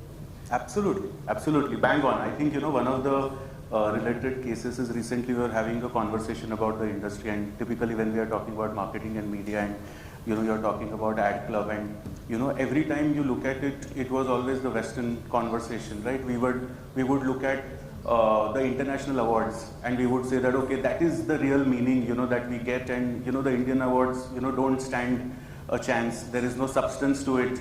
So the recent conversation was that let's proudly, build that story. If it is our award, then let's celebrate it. Let's take it, to the global scale. Let's have people participate in, those kind of awards. And coming back to the product and, the challenges, that you faced. So the typical thing is that we have seen across forums today that, if there is a brand, they don't talk about their network. They don't talk about, oh, they are like a part of some global affiliation. They are not wanting to hide the real, part of the story. And that's the India, that's the fabric of India that we are trying to make. So let's go to Tarun. And Tarun, what do you think this, we made in India as an initiative, we are already starting to do it. What does it really encompass, and where are we seeing it in the global landscape? I think both Disha and Amit made some very pertinent points. Yeah. Indians have adapted in India very well, and I can tell you out of my own experience, right? We did some great television shows, whether it's Millionaire into KBC or the Idol franchise. Yeah. And then we made very well for India, right? Which obviously on the media, entertainment, marketing side has done us all very good. But I think what really is starting to change this whole thing is technology. Technology goes beyond borders very, very easily. Yeah. It allows, Indian companies to be able to actually ship out stuff, whether it's product or services or experiences, very, very easily across the world, right? Right. We've seen some great SaaS companies do that, whether it's Freshworks or Zoho or anybody else in that spectrum, and we've also seen a small country like Israel, which actually provides almost a large quantum of SaaS to the world, right? Right. So why are we doing it? And I think what we need is audacity. You spoke about that in your opening keynote. The fact that I think Indian consumer tech companies need the audacity to say we're not just building for India, but we're building for the world. Yes. And I think there are some very good nuanced user insights in India that can be applicable to the world and to the global south, right? Which are not the obvious thing for big tech in the US or even in China to think about, right? Yeah. The first thing is that we are a large Android market. Unlike the US, we are not a large Apple market, we are an Android market, right? That in itself allows us only those very limited number of applications on the phone, right? And that much limited memory. The way the big tech works is that they launch an independent application for every single use case. But what China has done and what India is now starting to do is that we are a place where only super apps will work, because eventually you cannot have 10 applications for 10 different use cases. You don't have the space for doing that. Right. Second, I think, we are very differently culturally nuanced to content. While, the West has operated very differently with, Facebook still exists in different parts of the world, or even Instagram or some of the others, right? But India has a lot of nuances that, we haven't really seen. So, only 30% of Indian women are on social media. Right. It isn't the gender divide on the internet is far more wide than anywhere else in the world, right? Unfortunately, even households don't see very well for girls to be on social media because they get judged, they get, trolled, and there is a huge amount of cultural nuance to that, right? We are not vocal about conversations on health, wellness, and conversations that are almost harder but are pertinent to our life very openly on social media, right? We can live with vanity, but we can't live with some of the darker aspects of our life, like mental health, like menstrual health, like sexual intimacy, etc. And that nuance, when we started our platform, Koto, right, come together, and it's only specifically for women. we realized that that nuance was also very applicable to many, many countries in the world. You look at the Middle East, they are very culturally nuanced like us and almost, 10 years behind us from where we are. You look at Southeast Asia, look at Malaysia, Indonesia, they are very culturally nuanced like us and possibly, going more and more regressive than where we are, right? You look at some of the Latin countries, you look at Africa, there is a whole world beyond, the G20 or the G10 or the G7, which has very similar cultural nuances that India could build for, and eventually even build for some of the bigger tech, in the West. But you've got to have the audacity and you've got to have the belief that these insights are applicable to anybody in the world and not just India, right? We've got great Indian consumer tech products that should travel, that have the ability to travel, and that can do a lot of good to a lot of different people in the world. And so when we built a women-only platform that is, community meets consultations, and we actually allow, 24/7 ability to be able to get help, support around all wellness issues, whether it's mental health, sexual health, mental health, all kinds. We realized that this was a use case that was applicable to anybody in the world, right? And to be having your own free space to have conversations is not restricted to India alone. Right. And that audacity will take us very far. Absolutely. I think it's a very good point. And one very interesting conversation about branding, and that is how I think it all begins. So you want to just share with everyone here, like, how did Koto came to life? So when we were doing research, we wanted to do something around women. We realized that the way big tech had built out, right, they didn't really care for what was happening to women across the world. And this isn't India alone, but there is a big panorama study that the more you get, the more the post gets stored, the more it gets promoted. Right. Because the algorithm is not built for self-care or moderation. Yeah. The algorithm is built to maximize impressions and advertising. Yeah. And when harm happens to, the weaker sex or to genders that are not well taken care of on the internet, whether there are women, whether they're LGBTQ, whether people of color, the tech companies don't really do anything about it, right? They leave it to the algorithm to actually make it worse than make it better. Yeah. And that insight, specifically for women, is what we picked up to create Koto. Oh, interesting. So from there, let's look at, so when you are looking at Zoop, Vishak, is there like a perspective that, you have, what are the things that you are wanting to build? In the light of, when he said that, there is like a little bit of tech enablement, there is like innovation, there are like products that are very inclusive in nature. Is there like a thought process that is there for Zoop going forward?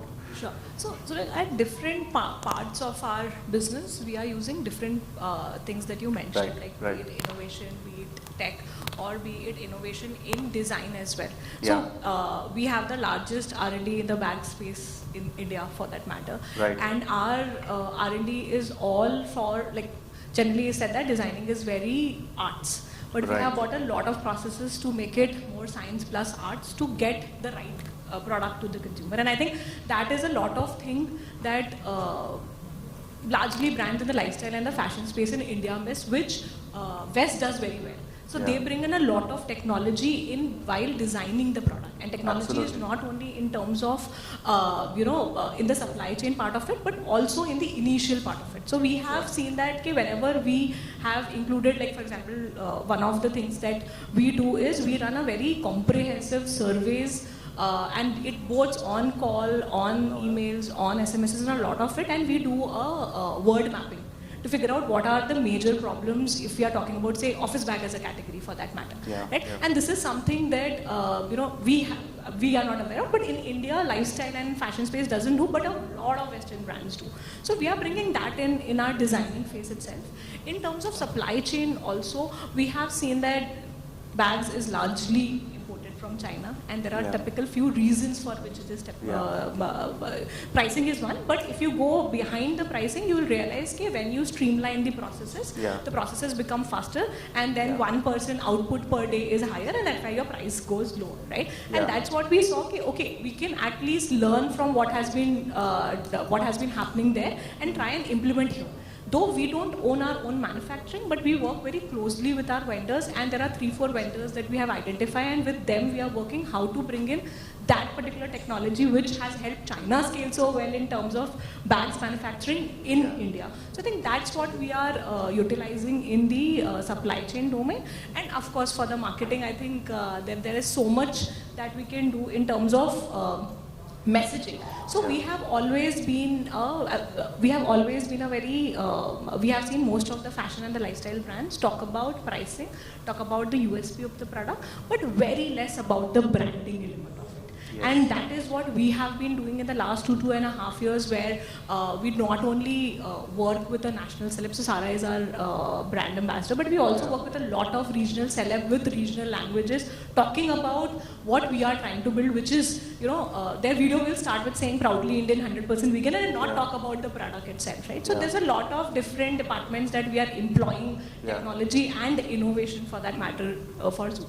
To build that connect, I think is like really important to have, we spoke about diversity and how diversity comes into play when it is a country like India. You need to be relevant.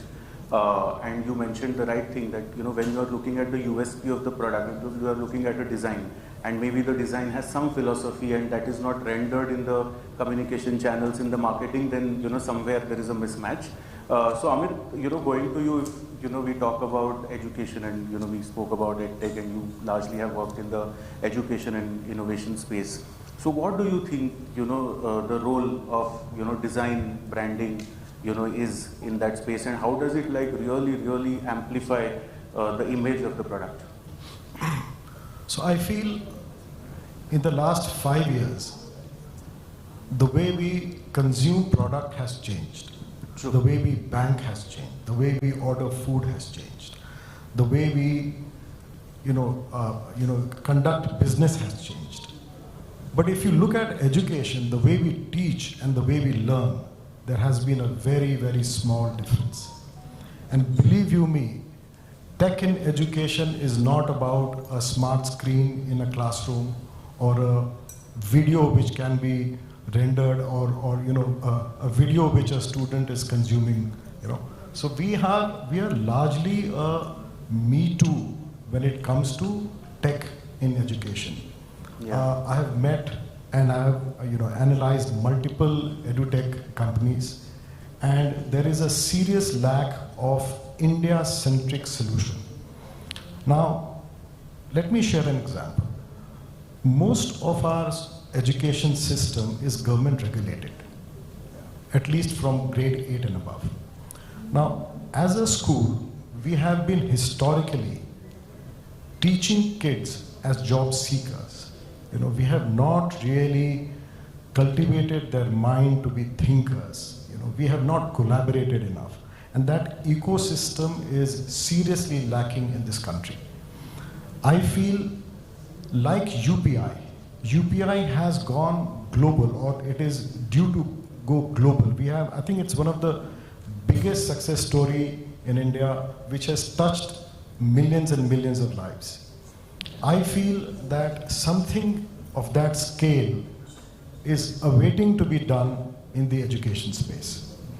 A school with great infrastructure doesn't mean more than just infrastructure. We have to really look deep into the curriculum we offer. We have to come out from this mark system. The new education policy has largely attended to that, but the schools at a district level, at a Zilla level, they're still sort of trapped in that mindset.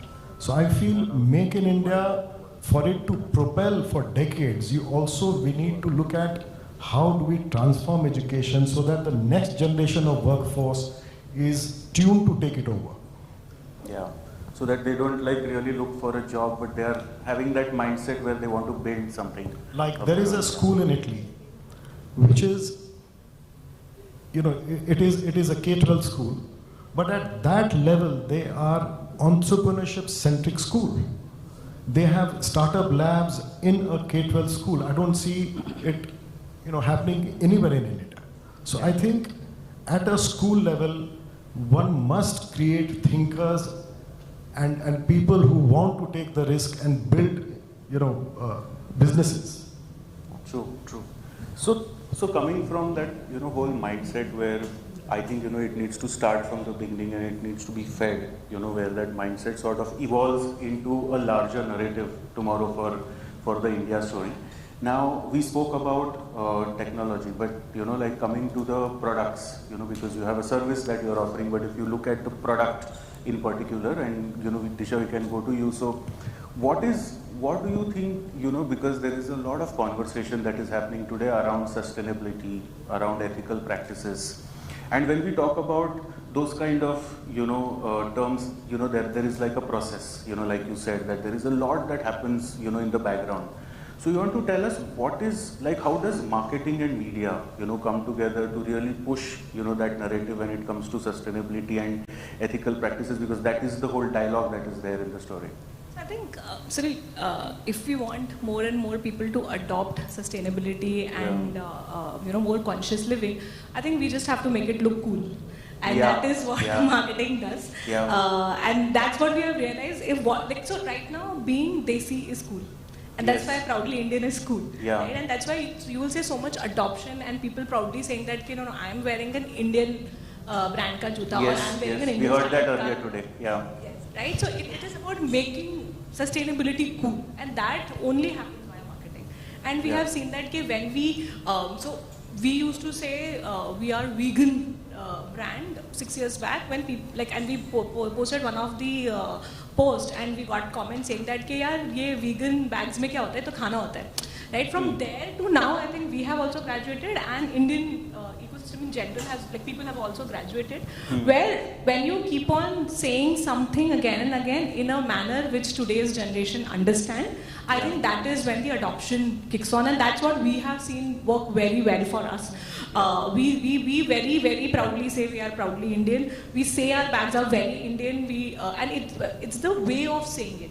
So you cannot, initially it might be that Indian bags to jhola bag hote hain. And that is a perception that the marketing has got. Because there's a lady who's wearing a certain attire, going to a certain place, and that's what you're showing in the marketing. So that's how you're making perception. Now we say that you are carrying an India-inspired bag in a boardroom, whereas maybe a CXO is carrying a bag which has Indian motif for that matter. Right? And that's the role of marketing, and that's what I think helped us have adoption so quickly about the kind of the products that we make. And we have seen for the veganism as well. Now when we get reviews, people say that it's an Indian bag, but you know what, it's also a vegan bag. So they carry it as a social badge with them. And this all happens because we are trying to make being Indian cool. We're trying to make being conscious or caring about conscious being cool.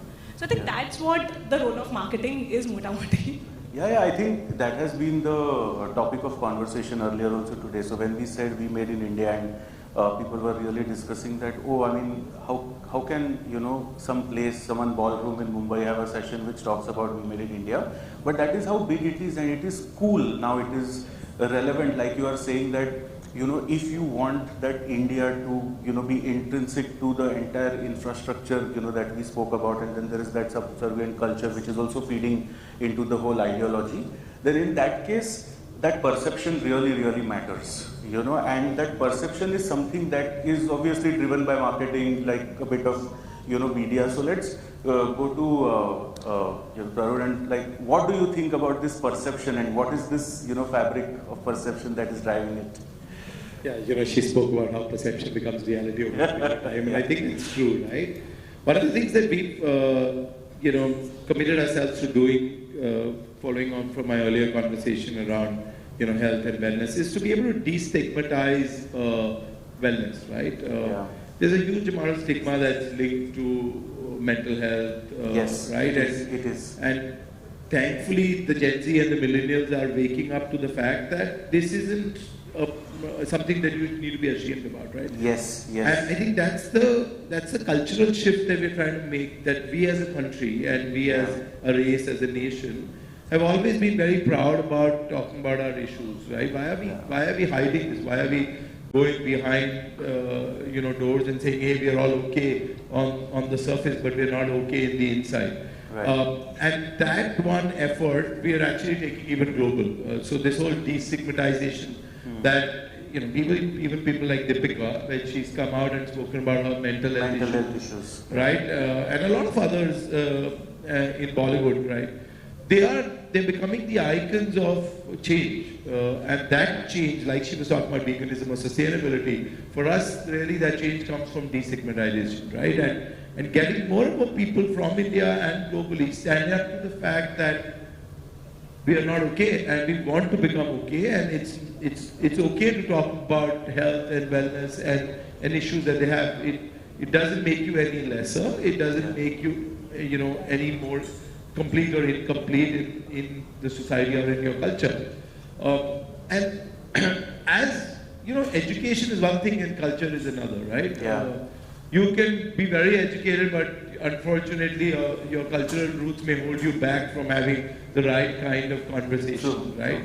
And so I'm hoping, or we are all hoping, that as you keep on having these conversations more and more, and as you create both icons out of people who do go out and make this shift, as well as the average person starts to feel that this is the right way to live, we will make that societal shift, and and we will take that globally.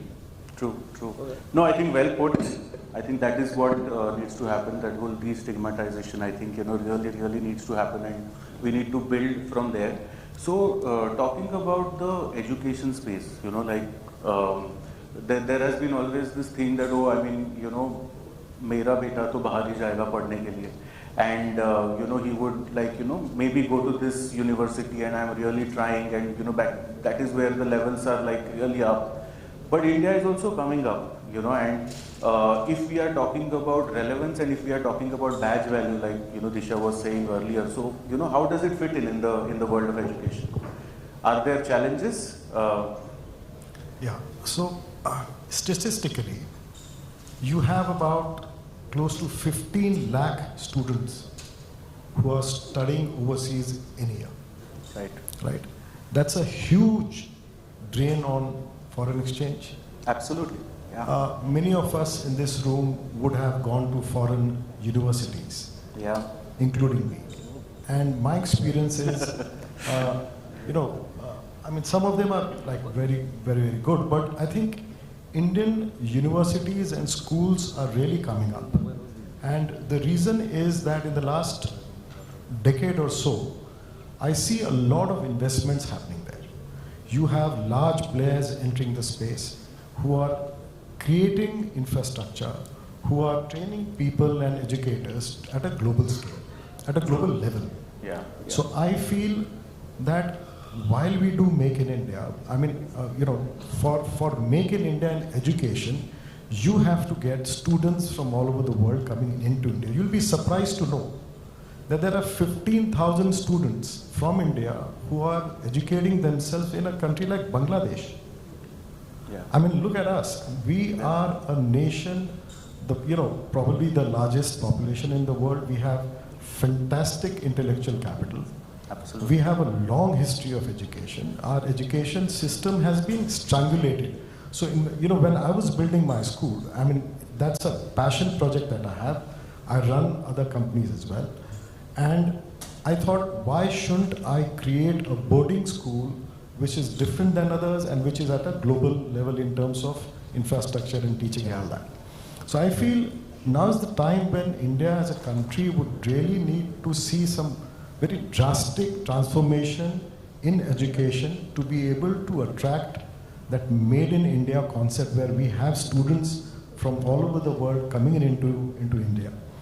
And some of the boarding schools you have kids coming from Thailand and Korea and all that, but it's at a very minuscule level. So I think the government, again, it's probably vote bank or whatever, I don't know, but the government has relaxed some of the norms, but still if you run a school in India, if it's a Indian board, you have to run it in a trust, which restricts a lot of private equity money or VC money and all that. So these are some legal bottlenecks which I think we should ease out in the next decade to be able to attract serious money, which is needed in education, because education needs patient capital. You know, you cannot build a school and see it break even or profitable in the next 2 years or 3 years, you know, which can happen in manufacturing, in bags and all that.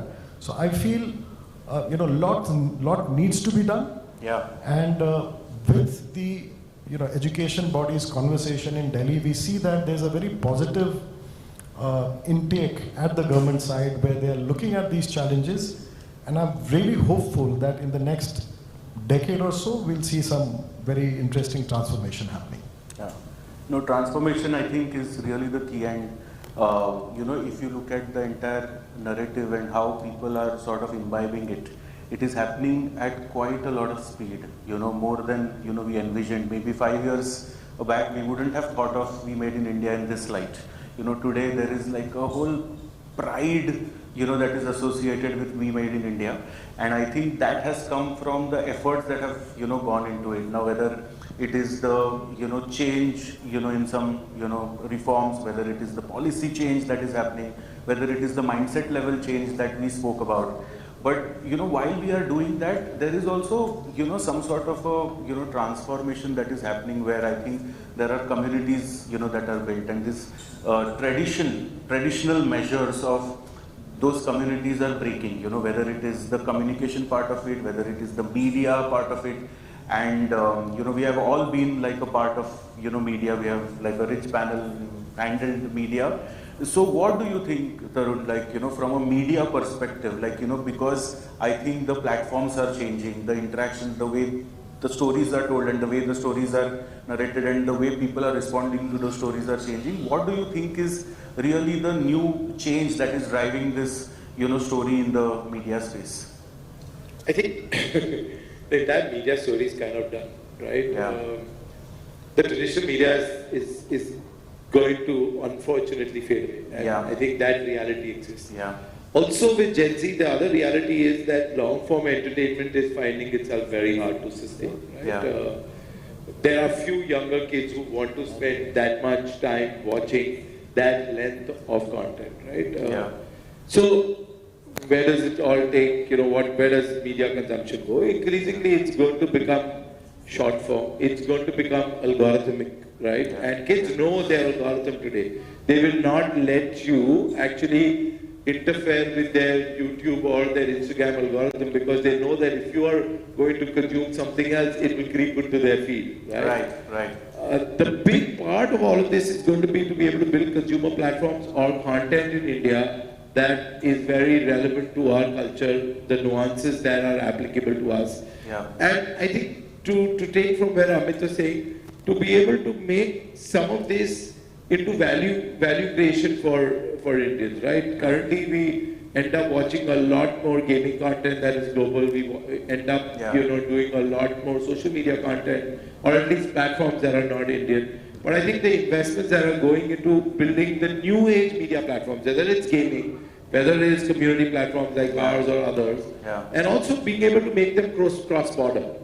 One of the things that we've done is to be able to make sure that Indian content creators or these, you know, women, whether they're yoga experts, whether they're Ayurvedic experts, whether they're, you know, some of the other more Indian, you know, technique experts, we are aligning them cross-border.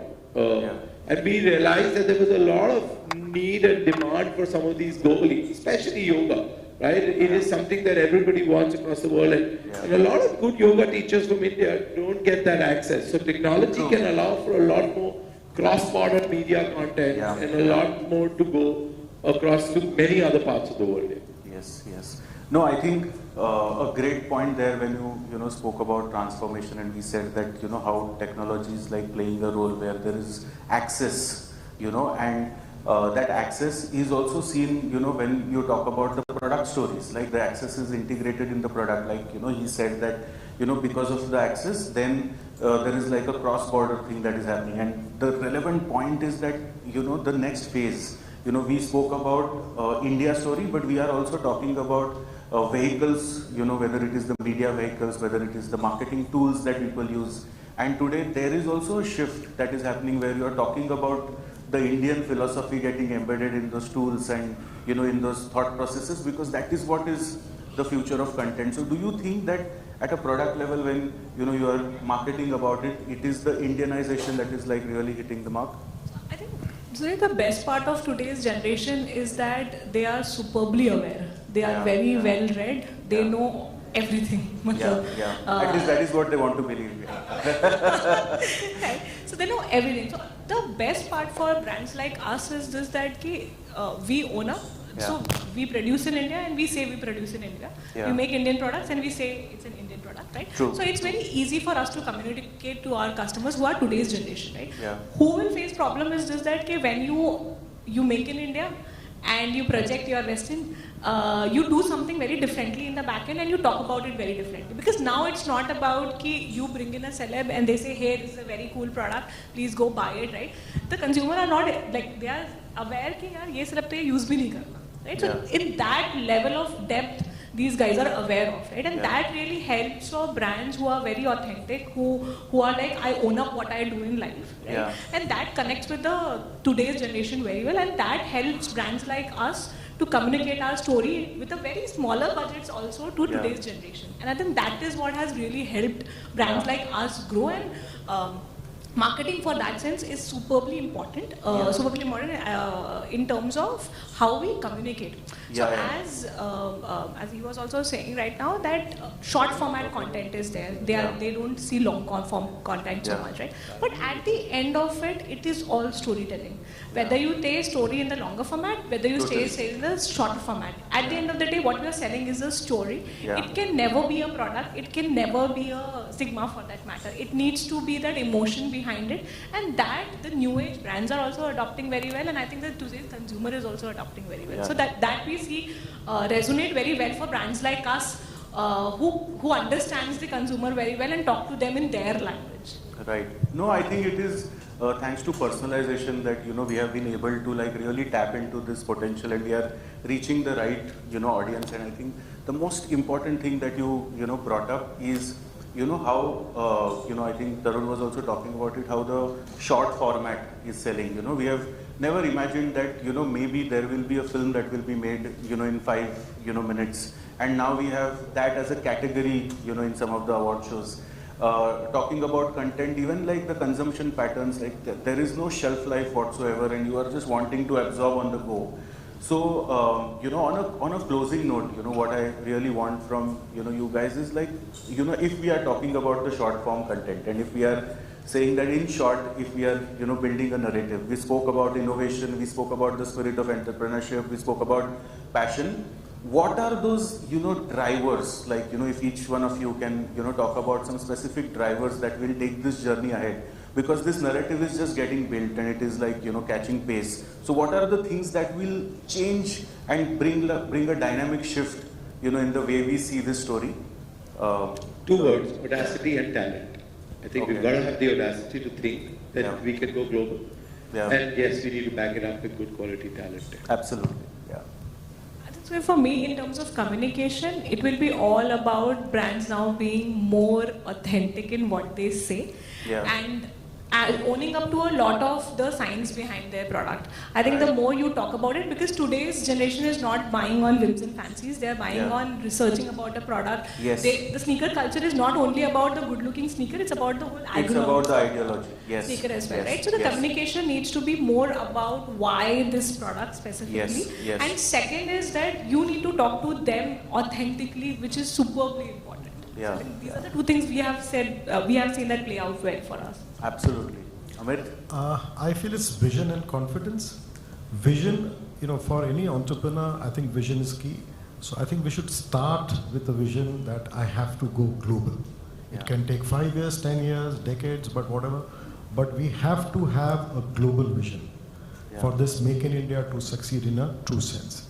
And we also must have the confidence to compete with the world. Right?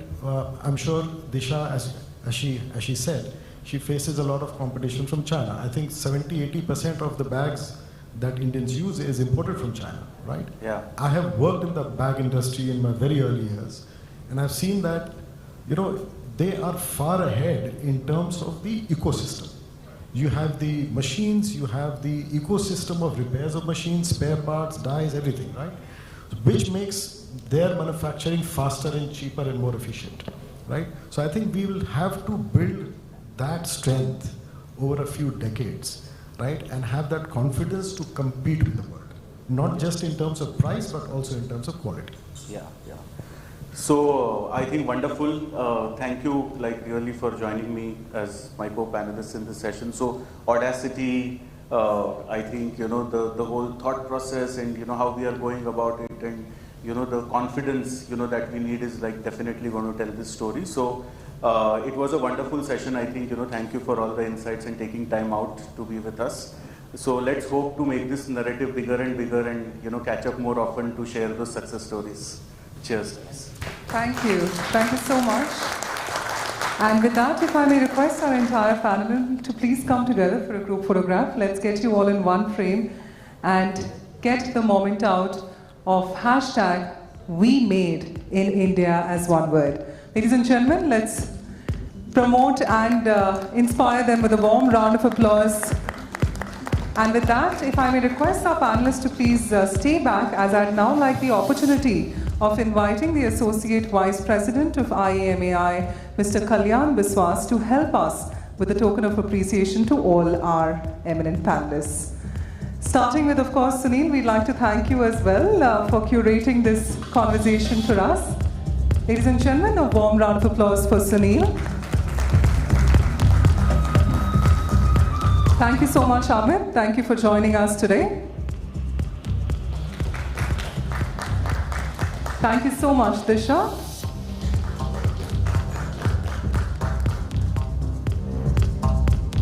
And thank you so much, Tarun.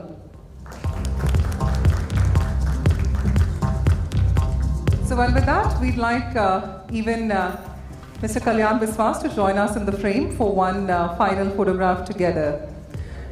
So ladies and gentlemen, what a great conversation it was, and we hope that this narrative which was discussed of Made in India is propelled with this talk, and we hope that you get inspired by all the success stories and you become the success story next.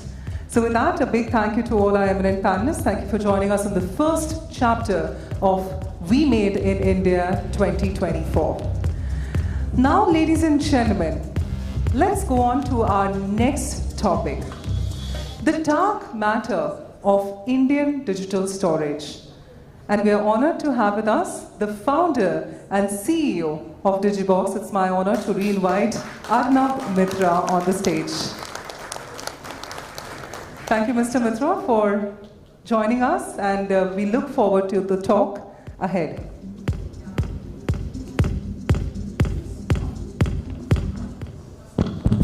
Hi.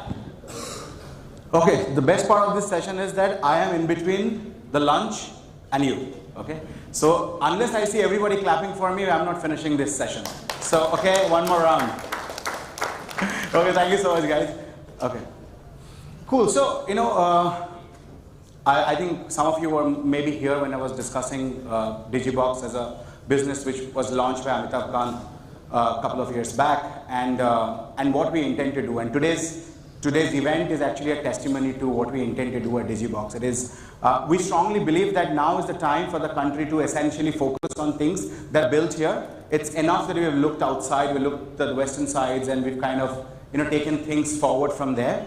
And I think somebody was mentioning, I think Harsh was mentioning that Harsh of Dream11, that I think it's enough that we have been continuously a consumer base. Why not start producing? Why not start making? So Digibox is our attempt to actually make India's first cloud solution. It's a completely homegrown product. We call it the dark matter of storage, and I will try and explain why it works. Can you go to the next one? Yeah. So if you look at the enterprise software business, everybody would know that, and all of you must be buying huge amount of enterprise software solutions, and you cannot really use it as it is. You have to really customize it, and there is $1 billion business that has actually made this entire consulting companies like Oracle, NetSuite, or you talk about Deloitte or Accenture. I think some guys were from Hitachi as well here. So these are the companies that essentially create and customize the product for you to start using. And we think that that's something that has happened in the past, and we probably move on from this. So sorry, I think this one is not working. If you go to the next one, please. And therefore, and then there is another set of business who are actually coming up with this entire glue, which I like to call the dark matter of the business, which is the Zapiers and Airbyte, the Fivetrans of the world. What these guys do, they are actually creating, as we call them, APIs or pipes or connections between two software systems for them to talk to each other, right? If we move to the next one, I think if you talk about your own organizations, I'm sure all of you all must be using multiple different file systems at this point in time, and all of them are actually fragmented. Some part of it would be in your computer, some part of it would be on a cloud, which is probably owned by somebody else, and the data is transferring to some other country, and there are various versions of the same thing. What we intend to build is, we have created a system which is Digibox, of course, which essentially brings all of them together, and you can start from the moment go itself. Okay, and along with that, I think what we are also talking about is again, I think today it is spoken maximum, but 100% data sovereignty and data residency, which is given because we're talking about this on this platform. But moreover, I think the end-to-end encryption, the user-friendly interface, the entire cross-platform operability, the cost effectivity and the scalable nature of this business. And I think what we are also doing nicely is we are also kind of connecting to the global and the Indian standards of safety and security, and therefore the business essentially follows what the country is wanting to do. So we've got 3 products, okay, and I'm not going to just bore you guys much with it. We've got 3 products. One is a file system solution, which is called Digibox. We've got India's first S3 solution. Like, it is widely made popular by AWS, but we have launched India's first and in partnership with Hitachi. It's called Meg3. And we have got a heavy share product called InstaShare, which is like a WeTransfer. The good things about all of this is that and I think you guys have all been party to the fact that there are multiple Chinese apps which kind of keeps on getting blocked from the app stores and play stores. These doesn't have that problem because they are already Indian, and it kind of follows the law of the land.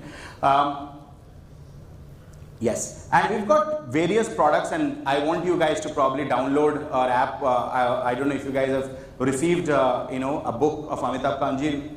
Inside that, you will find a bookmark and a QR code and all, or maybe you can just go to the Play Store and App Store and just start downloading it. So it's got a photos product. It has also got various other products. If you just can move forward, as I spoke to you about InstaShare and Meg3. So various all these products which are essentially part of it. And this is exactly what we see as Hitachi as a partner to Hitachi. What we believe is that there is going to be a complete holistic application on your mobile phone, which will be the base for all your data storage problems. So you won't necessarily need multiple apps, you won't necessarily need multiple applications, you will not need various other platforms which exist today, all of them in one place, and essentially guaranteeing that your data always stays in this country.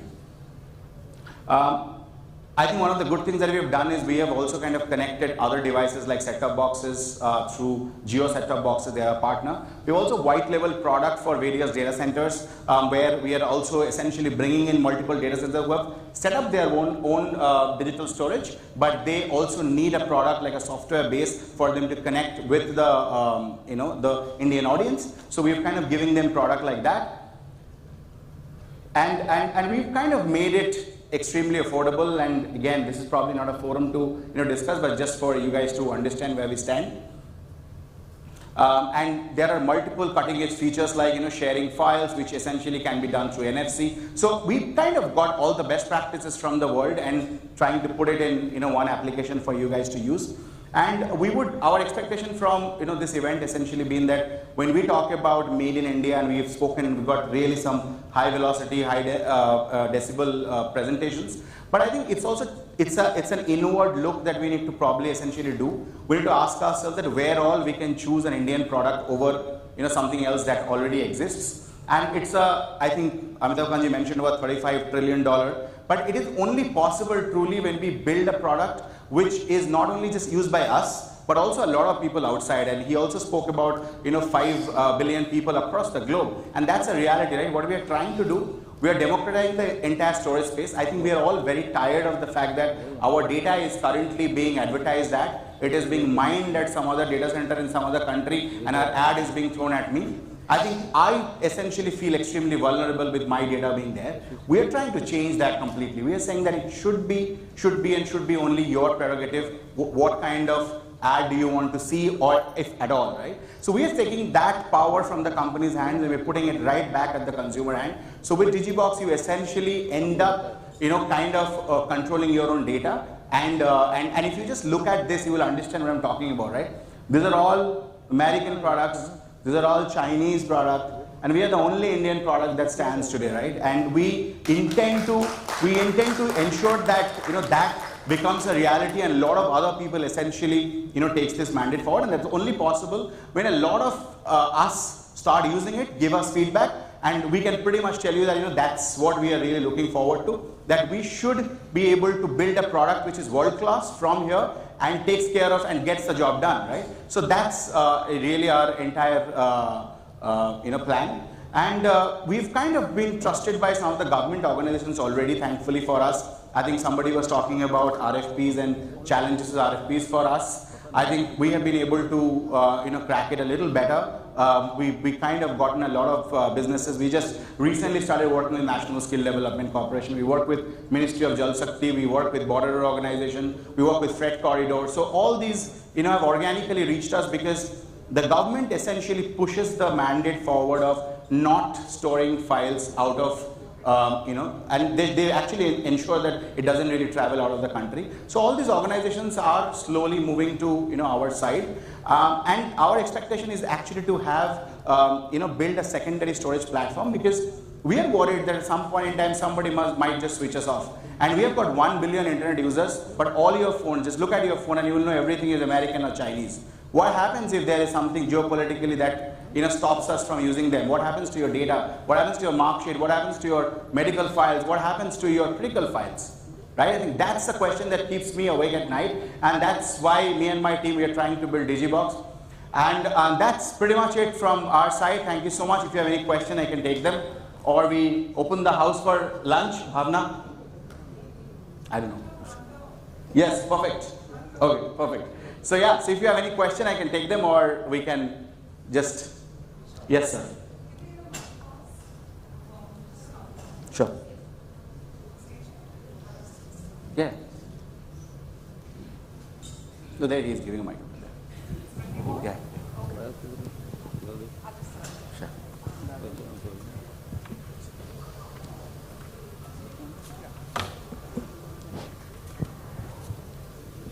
We just request you to say your name and of course the question. Could we have his mic check, please? Otherwise, I have a mic on stage with me. Yeah. Check. Gentlemen, would you like? All right. If that doesn't work, I have a able mic here, so do not worry. I think it was meant to happen for me to only pass on the mic to you. Hello. Yes. Yeah, this is Thimana. I'm a fintech company, building for the banks and all that. I want to understand, is it a cloud, Indian cloud? Yes. Or you are managing This is our product, home built, completely grown here. Okay. So the banks are saying this, I cannot go out of on-premises. Right. This is the public sector bank perspective as of now. The regulator is calling out strongly. Yeah. While the cooperative banks, Gramina banks have partially been allowed to be on cloud, not the core banking, right. Other peripheral lending and middlewares and all that. So have you made any dent? Do you want to work with fintechs like us to build one use case and say that we are in India, we build in India, everything? Because their worry is the same thing what you are saying. Where is my data? How safe is data? This is because this is banking data and we're governed by RBI. Yes. So thank you for that question. There are actually two parts to this question. Let me first give you the assurance that yes, we are ready to work with fintech companies and build a use case. Absolutely, we have done it with multiple organizations, and we understand for us to build trust, that's the only way. So absolutely okay. But let me give you a use case, right? We are actually one of the Maharashtra cooperative banks currently as we speak. We are actually working with them in setting up their on-prem cloud solution and a hybrid one. So at Daisybox, that's what I tried to kind of explain. We can actually create on-prem solutions. We have partnered with somebody like a Hitachi who essentially does procurement for us in terms of the hardware, because that's not what our competition, the core competence is. So we want to work with them for them to set up the hardware, where we build the cloud on top of it, because our cloud is essentially plug and place. We can bring it and set it up on a particular type of hardware that we want from them, and then they can potentially run it. So to answer your question, 1A is yes, we can definitely give them a cloud by doing a use case for them. Second, we can also do an on-prem cloud for them, which essentially they can run, and we can essentially ensure that it keeps on running 24/7. Sure. I think you have a cross question. Yeah, please. I have a follow-up question on that. One is about cost. They're not willing to invest huge amount of money because we have convinced them on SaaS model, pay-per-user, pay-per-use model. Second is time to market. Right. They want it like today, next month, next 3 months. Right. So how do you handle that? If it is hybrid cloud, it's expensive than the public cloud. Yes, right. If it's on-premises, it's 6 months down the track. Correct. Right. So of course, people who are absolutely hell-bent on having an on-prem, I think the IT teams of those organizations have the maturity to understand that it takes time to set it up. People who are ready to go live tomorrow are the ones who are ready to move to cloud because they understand it's a plug-and-play SaaS model. So we don't necessarily see a complexity over there, because we are working, like for example, I was talking about NSDC a while back, which just recently started working on it, and they started with a huge storage because they have a lot of backup going on, and the file size that you're transferring from point A to point B is probably essentially a lot larger. So I'm sure they're mature enough to understand that that part is going to take time. So of course we can take it offline as well, how we're doing it, but thank you so much. Sure. Yeah. Anybody, any other questions? I believe there was one question at the back. Okay, there are many hands, but I'd just like to bring to your notice, we'll take one more question if that's okay, Mr. Mitra. Yeah, absolutely. Because we'd like the conversations to continue, but in paucity of time. Sir, over to you. Yeah, thank you. So nice to know about the product. Now, with the guidelines, there are a lot of cloud providers, global cloud providers, who are certifying the data is not leaving the country. So if I have to understand your product better, how would you differentiate, and what are your strong areas vis-a-vis other global cloud providers? Absolutely. So if you have kind of read through the data protection bill essentially talks about the PII and the financial data which cannot move out of the country. But barring that, almost any other data can travel with any other data centers that play in the market. But forget that part of the story. I think what we are trying to build is that we need to understand that why do we choose our country first? The answer to is that because your country is first. So we don't necessarily need to do it because somebody else is not doing it as good.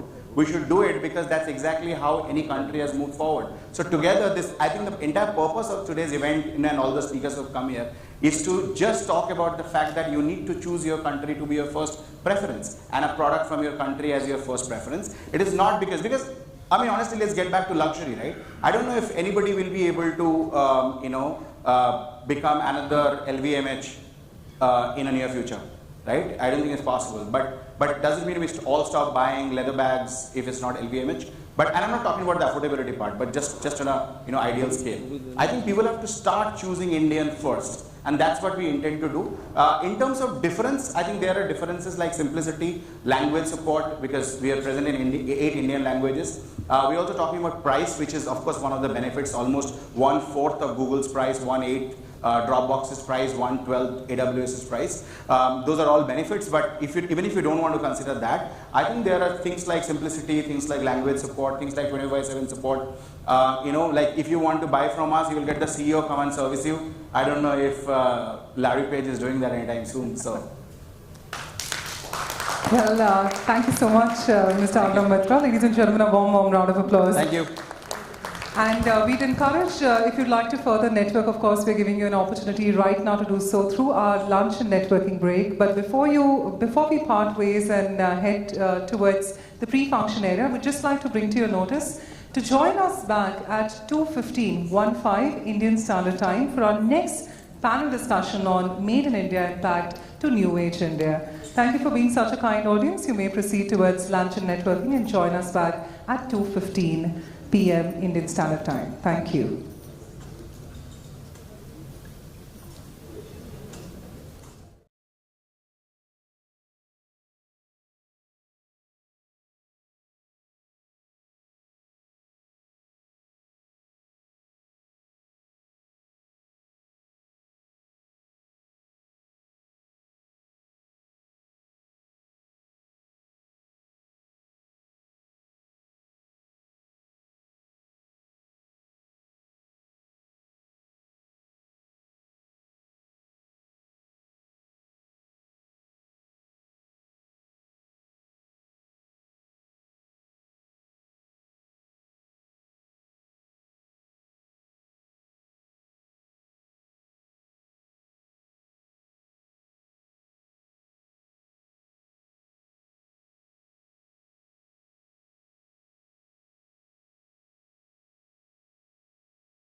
To re-begin with the first chapter of We Made in India 2024.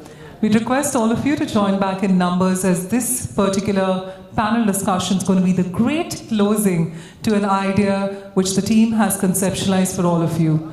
We'd urge you to join us back in full numbers and let us begin and have a timely start. Thank you.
A very good afternoon, ladies and gentlemen. May we request you all to join us in full numbers back in the hall, as it's time to restart with the first chapter of We Made in India 2024. Stay tuned as we're beginning in the next couple of minutes.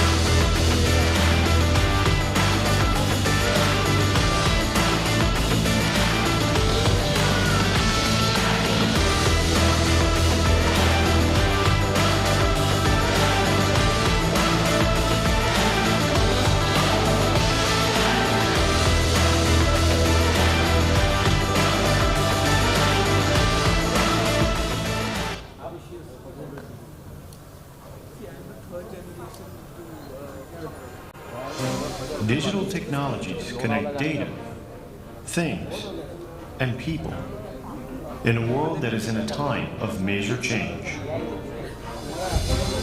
Workplace digitalization is the first step in the coming digital transformation,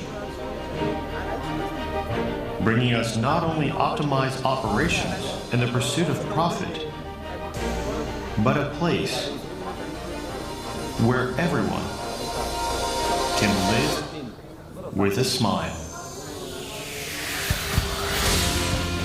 We know that without human knowledge and passion, no IT system would work properly. The strength of Hitachi Systems lies in its professional human capital, who combine extensive expertise across diverse fields with deep knowledge and advanced digital technologies. As a true one-stop service that covers all IT areas, We stand with our customers and continue to meet their expectations. In an age when all of society is connected, Hitachi Systems is not only paying attention to customers. We collaborate with diverse human capital and all stakeholders to create value.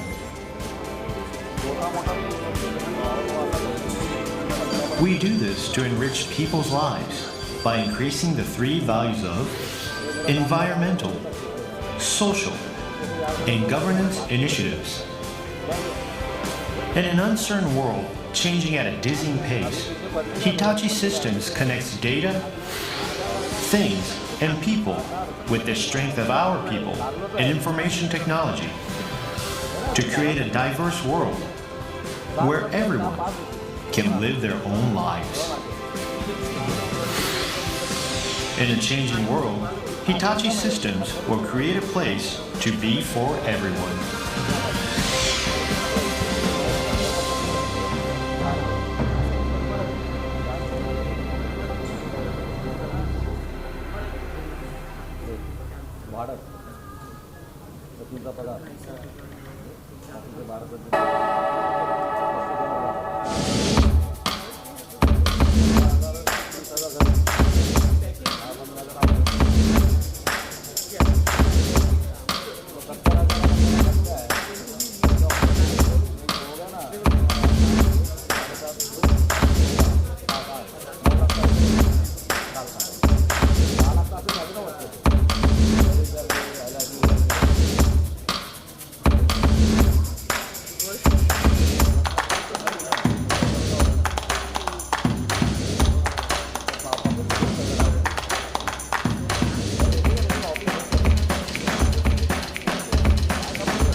Hey, here's a question.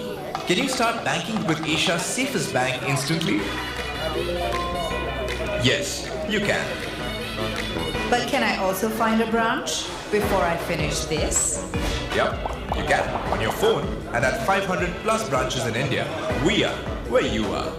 But what if I need a bank outside? Overseas, of course. Partner with a bank that connects Asia straight to you. Okay, that's impressive. And what if I need a bank for my business? We've got you too. A trusted partner for all your banking needs. For not just small businesses, but for the really big ones too. We are a bank that has everything you need. Because you deserve more out of life, and that's why you can expect more from us. We are more, so you can live more, bank less. DBS.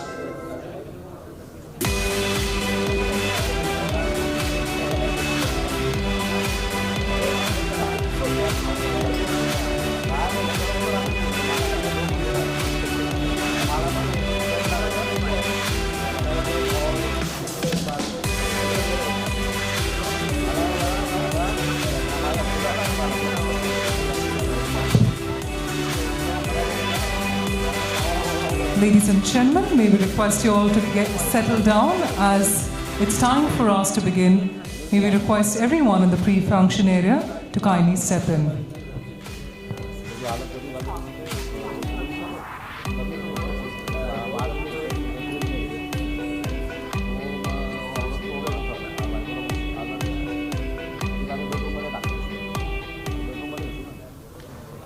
आम्ही सर्व बाहेर झोपायला वैतागलेलो बापरे बाप ते इतका बुखार quarantine केलेलं तिला.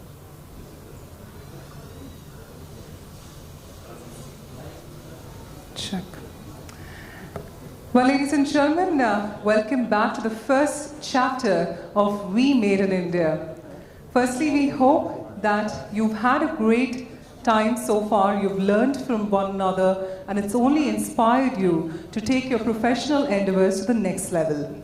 Now it is time for us to segue into a panel discussion titled Made in India Impact to the New Age India. We're talking about for India and for the world. Ladies and gentlemen, in this panel, we explore how indigenous creations are shaping a global narrative, transcending the borders as well as the cultures. Indeed, a riveting session that delves into the profound impact of Made in India, which we've been talking about so far, echoing the innovation as well as excellence for the world. So as you rightly heard in Sri Amitabh Kant's session, when he highlighted that it is time for us to take India to the world and how this decade is going to be the Indian decade. Well, on that note, ladies and gentlemen, let's warmly invite all our esteemed panelists and our moderator. Starting with our moderator and curator of the session, let's welcome Sudhir Kamath, CEO of Nazara. Thank you, Mr. Kamath, for joining us. Thank you. Also requesting Bala Sahib Darade, the founder and MD of Cleantech. Thank you so much. Timanna Gowda, founder and CEO of What's Loan. Thank you, Mr. Gowda, for joining us. Matan Babu K, CTSO and Data Privacy Officer of VI Limited. Thank you, Mr. Babu, for joining us. And Priya Singh, co-founder and CPO of Chalo.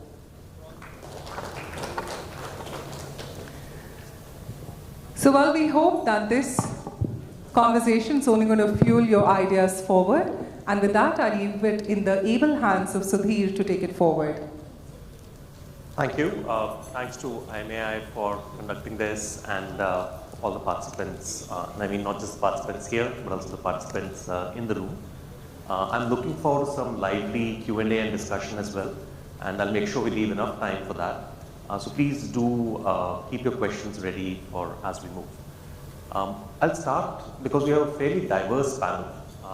I'm going to start by actually requesting each of our members, maybe starting with you, Priya, working down this way, to introduce yourself and also to talk about your journey and about the journey of your company in making in India. And I'll also ask you to, in maybe the opening remarks itself, just talk a little bit about how you have taken your products or taken, and if there is there are global applications for that, how you're going to explore that. So it may be a slightly lengthy opening, but I think it'll just set the context for everyone, for each person, and then we'll have further discussion. Priya. Hi, good afternoon. After lunch sessions are always heavy, so my responsibility is to wake you up. Heavy responsibility too. So my name is Priya. If you ask me how differentiate my life and my company's life, there's zero differentiation when you build something. It's like a baby, and you live every day with your baby. So we built a company called carvale.com, and we started this in 2003. It's one of the greatest product in India. And while building Carvale, we realized that cars are not the answer. And then after 10, 12 years, we sold it and we exited, and then we had another question that what next? And it says that once an entrepreneur, always an entrepreneur. So we thought that we will be doing transportation only, but this time it is going to be happening the impact and the power of community implementation by building something which is going to be useful for public goods and commuters. And we came with the concept of Chalo, which is working in 61 cities in India. We live track around 20,000 buses. So, and this is intercity. So all your Bombay buses are on Chalo platform. We live track your buses, and also we provide all digital solutions. When you talk about innovations, we also tell you how crowded your bus is. So you can take another bus or previous bus. We are the company who are doing 100 tap-in, tap-out buses, which are conductorless buses in India, especially in Bombay. We are also implementing National Common Mobility Card, which is One Nation, One Card. These are some initiatives, but the core of the business is to make every day's commute hassle lesser every day. So one is by reliability, when we say that where exactly your bus is, and the experience when you go inside the bus. अभी भी बस एक ऐसी industry है जहाँ पे छुट्टे चलते हैं. So we are removing that cash from the buses and doing a lot of digital solutions in buses. It's been a 10-year, we just completed 10 years, and around 1 crore app downloads are there all across India. Out of 1 crore, 50 lakh downloads are coming from Bombay only. And we work very closely with government and private operators also. I don't know what all you want to know, but later. No, I think I'll maybe then request you to pause there. Yeah. And maybe we'll come back to the question about international applications. Maybe we'll do the same then for the others as well. Matan? Good afternoon all. My name is Matan Kasilingam. As you would have seen, I'm the CTSO, commodity-wise called as CISO, and Data Privacy Officer, again, one of the hot topics here in the country. Maybe one of the odd man out, because I'm not an entrepreneur here amongst the set of people that are here. I'm a corporate guy, apparently work with few of the corporates, many in public interest, like a bank, then with a payment service provider and a national aggregator like NPCI, and currently I'm working with Vodafone Idea, a telecom operator. So diverse banking, payment operator, service provider is what I cater through. But in all, I have been a cybersecurity professional. The context that I come from is securing all the information each of us generate.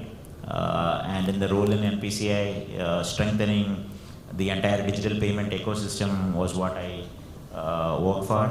I used to take pride in telling that no matter what perceived public good organization, it still continued to be a startup, although it is more than 12 years in existence today. The entire of the UPI stack was built here. The digital banking set was built here in India. So I am one among the proud guys to have been part of that journey of Make in India initiatives. I continue to do so. I moved into the service provider vertical to try and address variety of cyber frauds that I am sure some of you, majority of you would be reading, some of you would have gone through as a victim, your near and dears would have gone through. So it's my endeavor to make a stronger cyber defense portfolio for the country. That's in one endeavor that I have moved and joined over here. And there are a variety of Make in India initiatives that we come across individually, even within corporate, but again, restricting only to the cyber domain. That's my expertise, what lies in. I look forward to the rest of the panelists and take forward from there on. Yeah. Thank you so much. Hi. Yeah, this is Timmanagowda. I'm a career banker for the last 20 years. Around 5 years back, I stepped out of Axis Bank to see whether a domain guy like me can take the technology which have become tools today, build the most effective lending system. I've consumed core banking system, loan management systems, document management system, and loan origination system. They were sold like technologies. They were built as the bankers told them to do. I wanted to see, can I bring that experience and build, like fintech. I'm a lendtech in fintech, because fintech is a very wide. We have stalwarts sitting here. Just piece of that. There is, thanks to them, there is a financial inclusion, which is primarily opening a bank account and facilitating the payments, identifying person and all that. But if it has not touched the credit inclusion or asset inclusion or wealth inclusion, I picked up the credit inclusion in that, and we've been building. Now, if you see me, I'm dressed up. This is post 2022 RBI guidelines on digital lending and all of that. Otherwise, I would be in jeans and sneakers. Now you know that I'm regulated, so that shows up. And otherwise, I would show up like any other guy. We have been building for big banks. What we have learned is work within the regulations, work with regulated entities. We learned it hard, and now we are working with public sector banks, Gramina banks, State Apex Bank, who are taking almost 70-80% of the PSL credit, private sector lending. So what we picked up and did, morning I was hearing about digitization of financial services. India, as it went from no desktop, no laptop, went to mobile, we want to go digital direct, and we've been given chances to do that. I'll explain as I go along. And we have done one of the first in agri, MSME, and consumer lending. Thanks, man. Sir. Good afternoon. How's everyone? Can we do a small exercise? Can you everyone put your right hand up, turn it back, and pat your back. So sometimes we need a self-appreciation, and congratulations to everybody, because I heard that everybody here is contributing in some way or other for Made in India, Make in India. And this is the best time ever right now. If not now, then never. This is how I see. I'm Bala Saheb Darade. I'm from small village in Maharashtra, then moved to US, studied in US in nanotechnology and in Harvard. Dr. Kalam got me back to India. I'm founder trustee of Kalam Foundation. And then I came back to India initially to work on a Pura, like providing urban amenities to rural areas. So adopted 22 villages in Vidarbha, then got into politics. So like decade back, 2014, I contested Lok Sabha from one of the rural constituencies as an independent. Then I realized that, I wanted to go in politics to change like everybody. We saw that Anna campaign, India Against Corruption, everybody was on the streets and wanted to bring the change. I was one of the weekend warriors in US who moved back. After realizing the situation that, then I moved after 2014 election. I lost the election. I won earlier district council election in Buldana district. Then I moved into advisory. I was advisor to the Chief Minister of Maharashtra on a micro planning committee, which happened then later on, which happened to be like Niti Aayog. I worked with Mr. Nitin Gadkari, and recently on a bullet train. I was advisor with bullet train, and now 2-3 years back we started a company called as New Era Clean Tech. So we are proudly working on India's energy transition in a sustainable way, working for achieving India's climate goals along with affordable energy solutions. So affordability, sustainability, and availability, intersection of that is our theme. So we are setting up a $2.5 billion project on hydrogen, chemicals, coal gasification, biomass gasification. So that is near Nagpur, and we acquired 1,650 acre land, and we got a very strong team, and we think that in energy transition, India got a good opportunity. Like our per capita energy consumption, if we see, is much lesser than the countries like US or other countries. But now our aspirations with Made in India and Make in India, now our consumption is increasing. So we have opportunity, the mistakes that were done by the West. So we have opportunity to do this transition so I think that India is in best position in terms of showing the world pathway for sustainability, doing things in sustainable way, and that has been our, like, as a culture also, that has been our way of living. So now in decarbonizing the industrial sector at scale, so that's where New Era Clean Tech is leading the pathway for India's industrial sector. Sure. Thanks, Balas. Thank you. Feel free to applaud, there's no harm at all. I'm going to just give a quick introduction to myself and my company, the one where I work, Nazara, as well. So Nazara is India's only listed company in the gaming space. So we develop games. We have acquired or grown a number of studios in different cities in India. We've also recently acquired companies outside of India. But that's it. More than 90% of our revenue comes from games or products that we have developed in India. And a lot of that revenue, more than half of the revenue, comes from the US and other international markets. So we have been trying our best to actually make more things in India, take them to global markets. And I'm proud to say that one of the games that we've developed called Kidopia is actually the #1 game in the US in the 2 to 6 year old kids category. We have another game called Animal Jam, which is the #2 game in the US in preteens kind of categories. So we have proved that making in India, and you can adjust to the cultural requirements, the sensibilities of those markets, and succeed. I'm sure all of us have done that in various ways. But Balasaheb, thank you for that comment, and that comment you made at the end about building for the world as well and taking it global. I want to just pick up on that as a starting theme, and either you or anyone, I'll maybe go around as well. But if you can give some examples of things that you have built here, which actually have taken global wings, and what has worked, what has not worked, what are the challenges that you faced with that? So in terms of the area where we are working, in the coal gasification, biomass gasification, in a clean transition.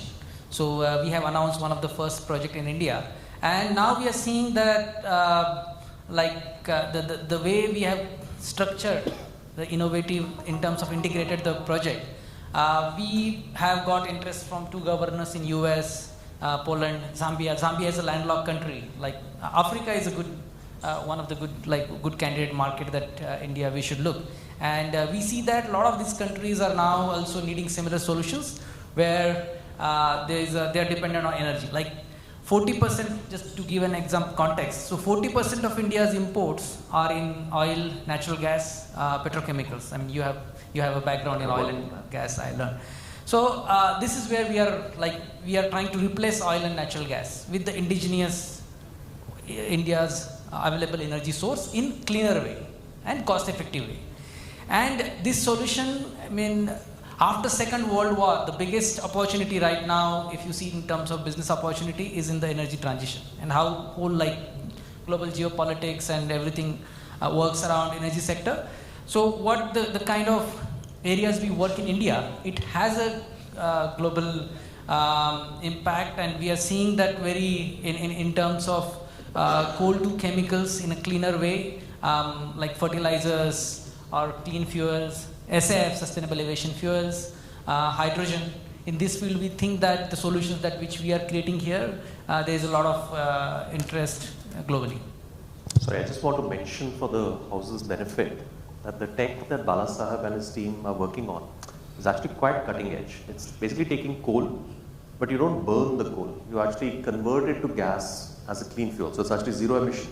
There's a company in South Africa called Sasol which has been working on this for a few years, but they haven't yet achieved real success at scale. And what they're doing is a $3 billion project which hopefully will show the way for India as well as many global. Yeah, just if I can add a few more seconds. So in terms of the only natural resource India has is coal in abundance. We don't have enough of oil and natural gas.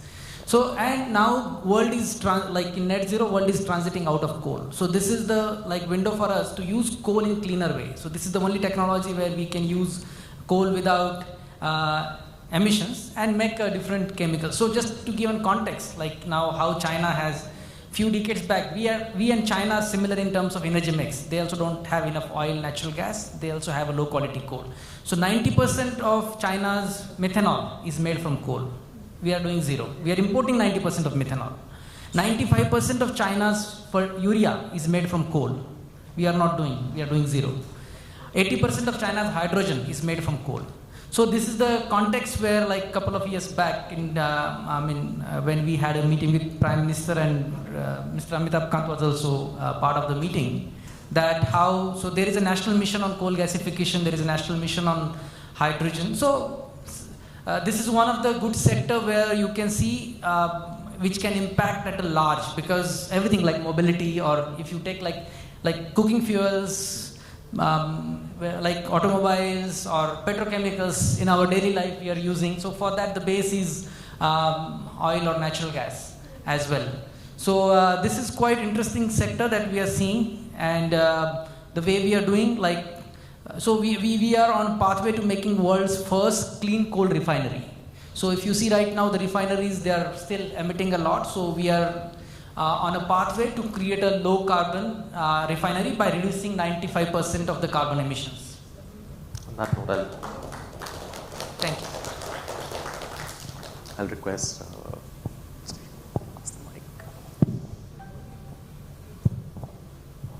I think the UPA at least don't require any introduction over here. I don't take credit for building. There is a larger team. Precursor to me, there were people who have built, but at least to the extent that the vision of making financial inclusion and taking the ability of banking to the last man did manage to succeed in its mission by introducing the instant payment digital banking system like the UPI and IMPS. So I am only a part of the team which still made UPI safe and secured. At least when I was hired, it was very difficult for us to secure the kind of frauds that were happening here in the country.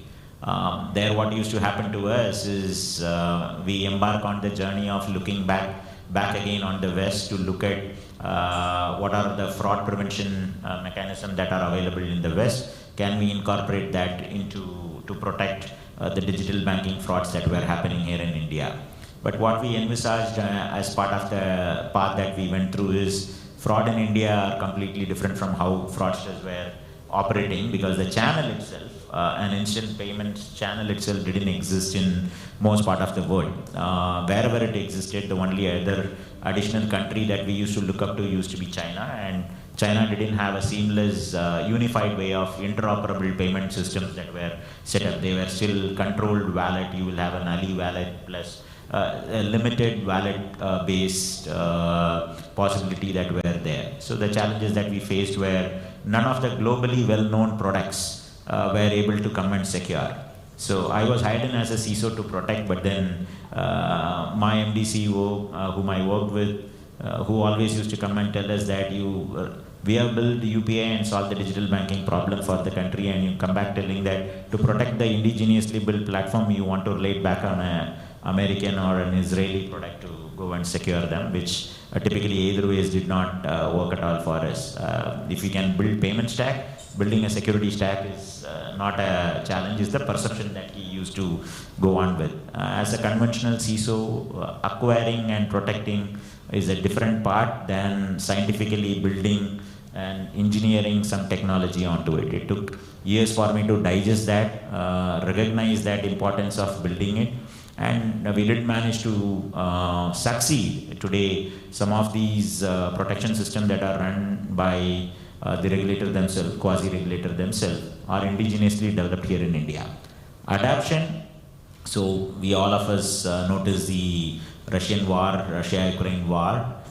Many would not know the kind of quantum of impact that it caused to the overall economy, given the fact that SWIFT, American agencies putting ban on Russian imports, etc., transaction in dollar did not come the way. At least our government envisaged that, adapted UPI. Today UPI has gone global. I can take the pride in telling that multiple countries today, multiple European countries and most of the Asian countries that you travel to, you can still transact in rupee. you still can pay in rupee. You can still leverage the UPI ecosystem to pay through them in rupee to all the merchants, most of the merchants that are there, and it is continuing to expand. The only country that did not suffer much with the US-based ban on the Russian territory was India. We did manage to still transact in various other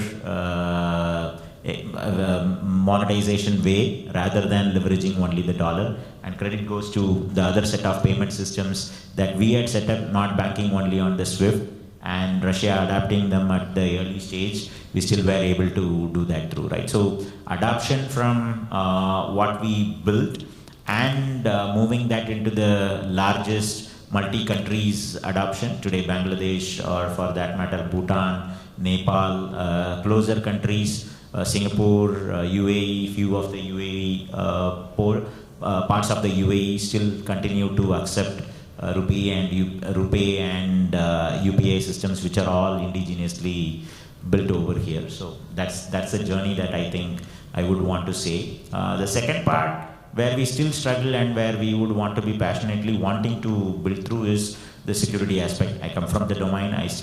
We still relatively see a lesser number of startups working in that space. While there is a lot of motivation towards building cyber security, limited companies in that space. But when they build, the traction to sustain them becomes limited. The intent is to still go back and look into the global market than the Indian market standalone. That's some area, if I were to look at some of the startups looking forward. I've been in the government advisory panel for helping some of the startup in the cyber security space set up their agenda, what should they build, what is relevant to the current context, help build at least 14, 15 companies in the earlier past. More than keen to work with some of them accordingly. Thank you.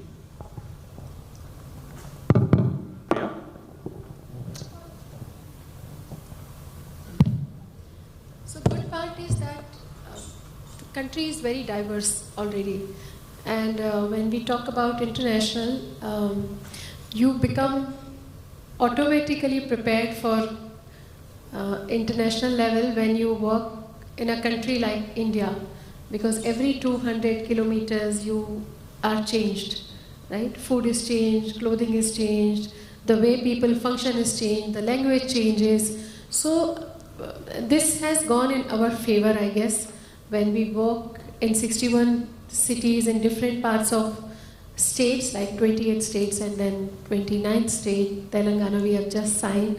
So I think it was very, very helpful, because every tender is different, and I have been speaking about it since morning that you have to go to government and talk about it at a state level, not at national level, and you learn a lot.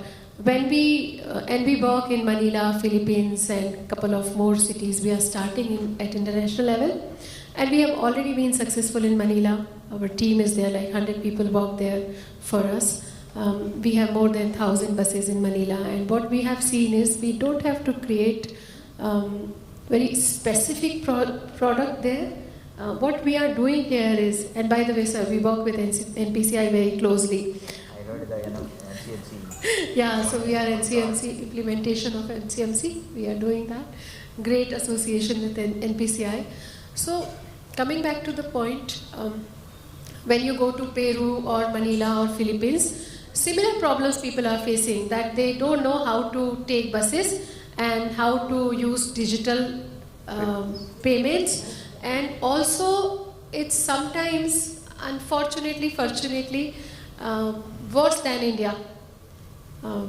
I don't want to name those countries, but it's just worse than India because people here are more aware. That's why I guess you supply a lot of technical minds from India and a lot of resources from India in terms of human, right, brains.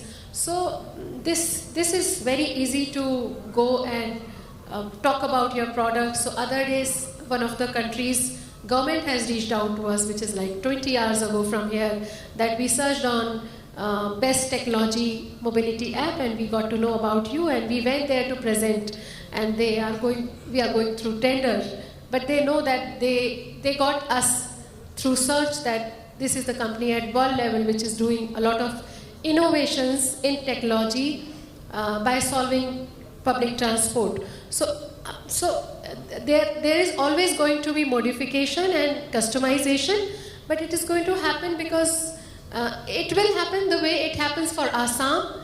What we do in Srinagar, what we have to change in Assam. And what we are doing in Assam, it can't be replicated to Orissa. It's little different, right? So similar kind of use cases are there wherein you change little bit, tweak little bit as per the city. So even if I hire city manager for Assam, that person's scorecard cannot be same for when hired for Bombay, right? So these are the basic issues which is going to happen. But I think India is a country which has everything, all kinds of problem you go through, all kinds of people you deal with, all kinds of technology like UPI. Last week I was in US and I was just very frustrated. Yaar, mera Google Pay kyun nahi chal raha hai? And I was like, I wanted to order something and you just go there, and I was telling my colleagues coming back that look, there's a superpower and there's a fake superpower. And we all are foolish about it. And when I come back to India, and I really feel very rich. The moment you land at the airport, and I know there are so many problems, but as Bala Sahibji, you said that this is the best time for India to do a lot of innovations, and everybody is getting equal say in things. And if you want development, I think India is the best, and we should do something great together. Timothy, you want to add to that? Yeah, I think last 10 years, they say, and in that at least last 5 years, post UIDI, UPI, DigiLocker 2015, but they took about 2 years to stabilize. When I say stabilize, it's nothing to do with them, something to do with the fintechs like us who want to use it, right? Will they give a permission and all that?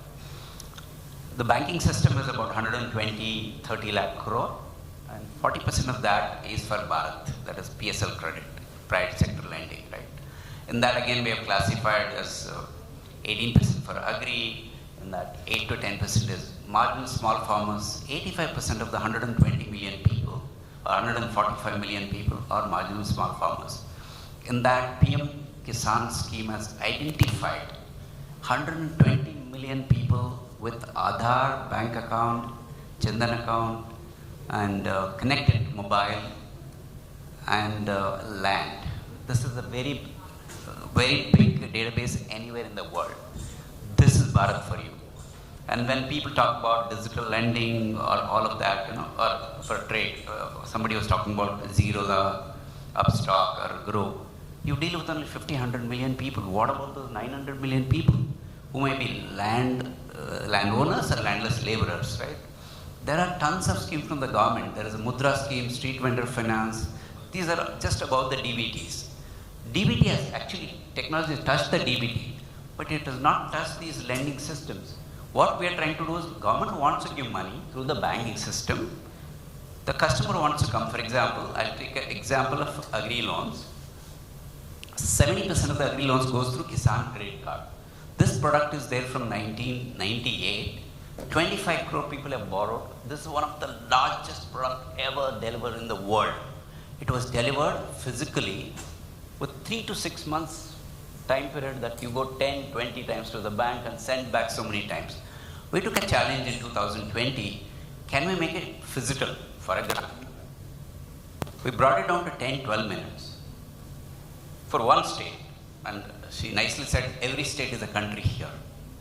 There are central subjects, there are state subjects, there are local subjects, and all that surrounds that. It could be bureaucracy, it could be politics, it could be social way of doing it, all of that.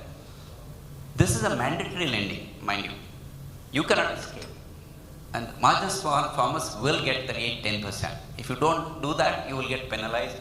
You'll have to place that into NABARD, SIDBI and all that, earn small return on that, right? So we just took that, and in 2020, September, RBI released digital lending guidelines. That's why I said, I'm dressed up to be regulated. The same day, they released digital KCC guideline, very futuristic, like out of the world. When we said, hey, our product fits in 90% into this. We went back and said, bank don't approve this kind of digital direct approach. No touch, no paper, no officer, no branch, nothing. You give a missed call to the bank, you get a link, take 7 steps, your money is in your account. I don't think there is any other product anywhere in the world, not even US, Europe, Australia, anywhere. So this we've been running for the last 1.5 years now. And this is called frictionless credit for agriculture, recognized by RBI, RBI Innovation Hub for a bank. We built it for the bank. We are a B2B fintech. We are actually made in India, but built for Bharat. Why we use the Bharat? To just differentiate what is digital millennia and non-digital millennia. This guy is not going to come through laptop, desktop, web, mobile app, nothing. You have to send him a link, he has to open the link. Only 2 things he does. Enters his Aadhaar number, gets an OTP, he has to enter on his phone, and he is recognized, and enters his land record survey number. That's it. Rest all the backend does and delivers him the loan.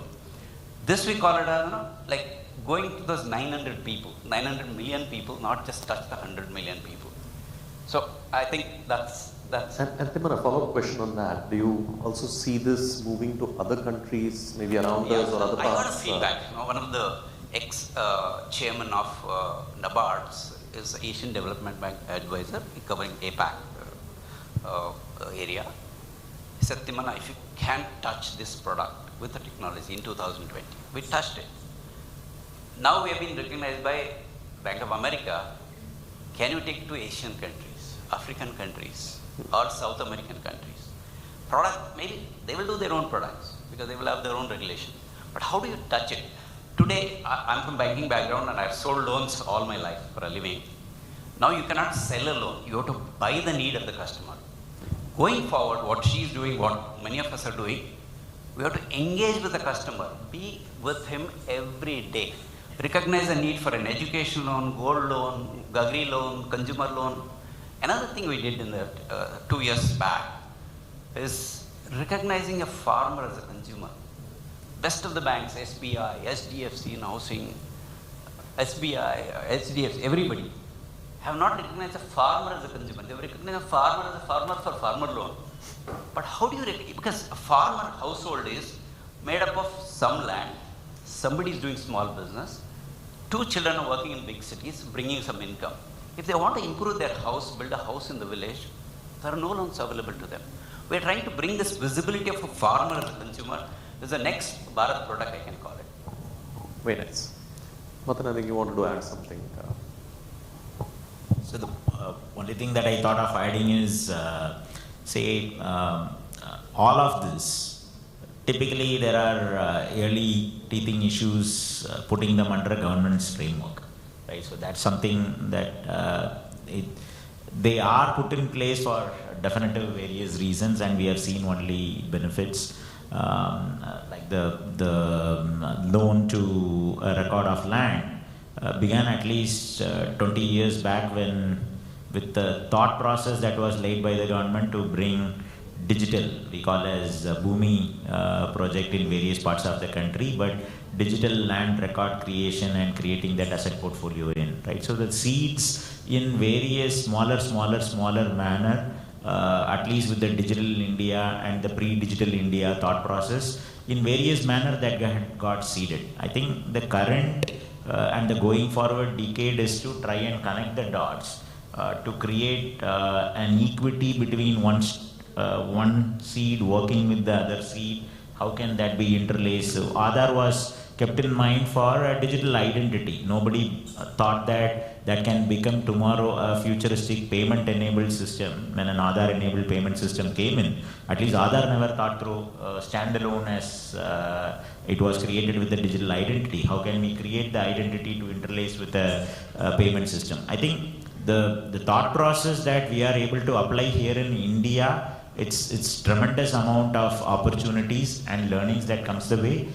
Most likely the rest part of the world will pick up at some point in time, because we are so diverse in some manner or other that we would pick up, right? So whenever we visit US, the biggest thing that we will find is there is no Swiggy, there is no Zomato. You walk into, food doesn't walk to you, you have to walk into the food, right? So one of the biggest trouble that we go through every time we go there. So yeah, that's the only thought I thought I will add through. Sure. I'm going to switch to a slightly different topic. I think anytime we're trying to scale something up in any industry, we need role models, so people that we look up to, companies, etc. I think when we talk about making in India and taking things outside globally, if I just go back a few years in history, maybe in all parts of Africa where there were water pumps, there would be Kirloskar. It was like Kirloskar was almost like the code name for water pump in those countries. At one point, if you were looking at IT exports, Infosys or TCS really created that industry. But if you think today in terms of Make in India for your companies around, who are the role models that you see and what are you trying to build or take from them for yourselves or for your companies? Any names that come to your mind and thoughts? Yeah, yes. I think all the mics will work. They turn them on from the back. Yeah. I've been studying housing loan from 2007 till date because I'm a mortgage banker. It takes, some of you will have knowledge whoever has returned from US. It takes 40 to 60 days to get a housing loan in US, even today. I was a credit and risk head in Axis Bank. I would say if the file is logged in perfect, 4 days will deliver the housing loan. This was in 2010, not today. Okay. 2005 to 10. So, there are platforms and we are much ahead. We will become the role model for others. In housing, most complex consumer loan product, MSME, we have been building for Mudra loans, street vendor finance, supply chain finance. Thanks to OCAN ideas, we have built OCAN already before OCAN came out. And ONDC. Today, every commerce is e-commerce or enabled commerce. And every e-commerce needs fintech and lendtech. Fintech because there is a payment piece and all that. Banking is required as a base. Lendtech because you may need a BNPL to buy something for 3 months, 6 months. Merchant needs some stock finance or receivable finance. Like that it goes. So I think this decade will become model for the world. We can take I think there is DigiLocker allows private application of DigiLocker. You can take it to the world. We are one of those guys who have been invited. Can you take it to the world? So if I interpret what you said also, maybe things like DigiLocker, UPI, these are some of the names that now come to mind as role models for the world, or things that we build on top of them. Sorry, others as well. So at least in the domain that I operate, there are still referenceable countries. When we look in the cyber domain, there are referenceable countries we still go back and bank on. Simply for one reason, there are countries that are much more having conflict with neighbors far more heavily than what the kind of conflict, although we are still in conflicting neighborhoods that we live with, but furthermore dangerous conflicts that there are much larger and technically adverse countries that they deal with. So we look up to, say, a country like an Israel. Even we also look up to a country like China, who typically come across with competing adversaries coming in from, say, US targeting China versus Israel being targeted by a whole lot of nations, etc. So that is not the kind of cyber warfare that at least India has as yet envisaged. So referenceable countries do exist in the cyber security market space for us to go and look up to. That's what I see it as. Plus, the challenge that India foresee today is slightly different from some of these countries. So there I see a potential opportunity to have them far more better indigenous. Today, the kind of powerful position that India is getting into, there is a lot of proxy war that is happening in the cyber, because cyber is happening behind the scene. There is no face to an attacker as an attacker happens in most of these, right? So I was there in the National Critical Infrastructure conversation that happened over the weekend, and the principal advisor to the Prime Minister was highlighting that it's highly likely that we may have a fifth warfare. The fifth warfare is a reality today. While we have army, navy, and forces like them, it's important that we build a fifth force which will look at pure play as cyber and address the cyber warfare. So behind the screen, getting that, there is still a larger space for us to grow them as a very specific vertical and look up to a few countries and then build a an independent, indigenously developed system here in India. That's something that I see coming our way sooner. So, good and bad, both the things that, again, I'll say that India is very different and the problems are very different here. So you can compare the Oyster card or Octopus card from London or Bangkok, but the problem is that they are limited, and they have been proven there that the community who travel by bus there is very, very different. The kind of buses they have are very, very different. So when we talk about digital audit here, it's for reducing the pilferage in the buses, because buses are operated still by human beings, right? So human intervention hai wahan pe. Then we talk about the journey planner, that when I tell you that how you go out from house and then you take two-wheeler, then you take bus, then we cover ferry also in Kochi like cities. So I'm not saying that we don't have somebody to look up to as of now. It is going to be a little audacious, but you're really making your own path. You want others to look up. It's like India is giving a lot of opportunities, and every day you have a very different problem. That okay, if somebody is going out of the house, then somebody was telling me कि ये बस मुझे 2 minute दिखा रही थी और फिर 15 minute दिखा रही है, and I called my product head and he said, look, the authorities have diverted the bus. So it's not showing because something else has happened and you have to divert and it goes from somewhere else. So this kind of technology people have not built in any part of the world, which is what I see, because there is very less disruptions in their market or their cities. India is a very, very different country, and it becomes very different. So I think we learn from our consumers, and our entire focus is on problems what people face every day. And then you keep creating that, okay, if operators or STUs are not running buses in profit, forget profit, they are not even breaking even, right? So then you have to create something like video auditing, wherein they will be able to see, they will be able to count passenger, they will be able to do, so in Bombay we run like 71 kinds of travel offers, which I don't think any of the country does, because you have to cater from a laborer to a person who is going to college, to a person who is going to hospital to serve patients. So it's very range of people are taking buses. Then you have to create different kinds of buses, AC buses, then normal buses. So we have solved international, intercity, but intracity travel is still supposed to be solved, and problems are very, very different. So some parts we can see and we can replicate and look up to, but most of the time we have to create our own identification and solution and technology and product according to what India needs. And that's why I think it's easier to replicate in any other country. This is what I have been seeing, that you just go and plug and play and little bit tweaking is done. That's how it is happening. Thank you. I can see the organizers getting restless, so I'll just ask Bala Sahib to maybe take a minute.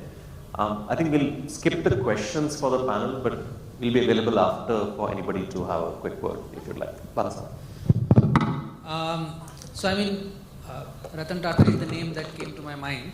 But now the scenario, like mentioned by like a couple of my panelists also, I mean, while my experience being part of G20 or Quad, like Quad Investment Network and UN, so how the world is looking at India in terms of the investing also, is like there are 3 things which are required for the country, any country to be in that. Like one is stability, in terms of policy, political and stability at different level.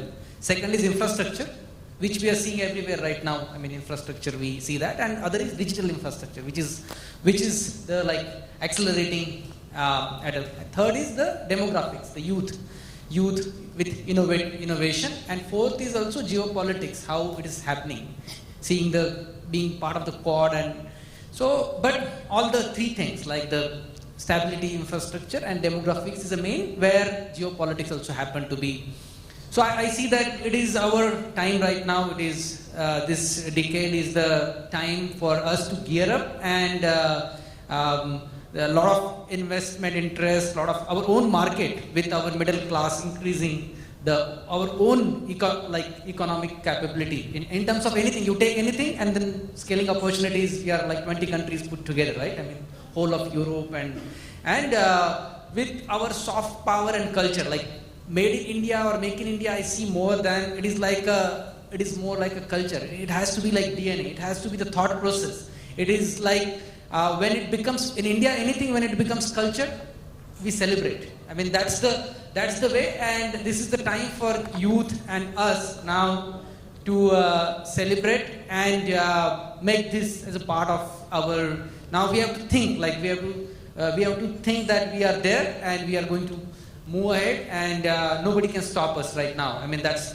in every field I see, and in the typical fields, we are working in chemical infrastructure, like energy field, like digital, or you take any field, like agriculture, healthcare, because I have been worked on some of the things as part of the government initiatives and policy advisory, and also to work with government in any sector, in terms of policy is also very important to scale. I mean, so that's also one, my advice would be also for, you need to start working. Don't think government and policy also, don't alienate. Like if you want to scale up big time, then we need to synchronize and look into. And nowadays, independent of any governments, whichever in any states, different states, but it is India's time, and all the different factors are driving.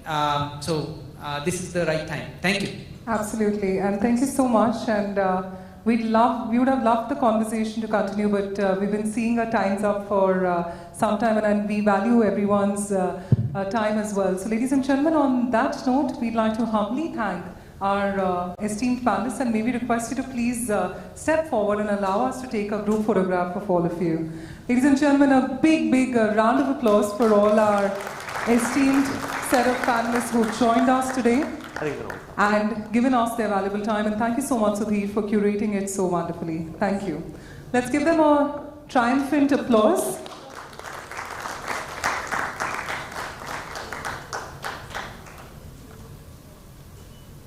And also, if we could have the opportunity of calling Monish Sanghvi, who's, I believe, the business director of Liquid Asia, to join us and help us with the token of appreciation. Monish, please step on the stage. Thanks, Balapur.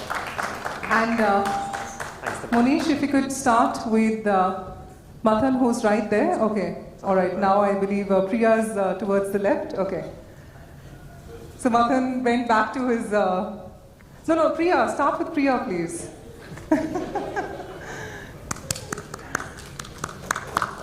And then, of course, Matan, thank you so much. Matan knew when to go back, exactly the same spot. Timana, thank you so much for joining us. Come on, ladies and gentlemen, we can always appreciate them with a big round of applause. Bala Sahib, thank you so much for joining us.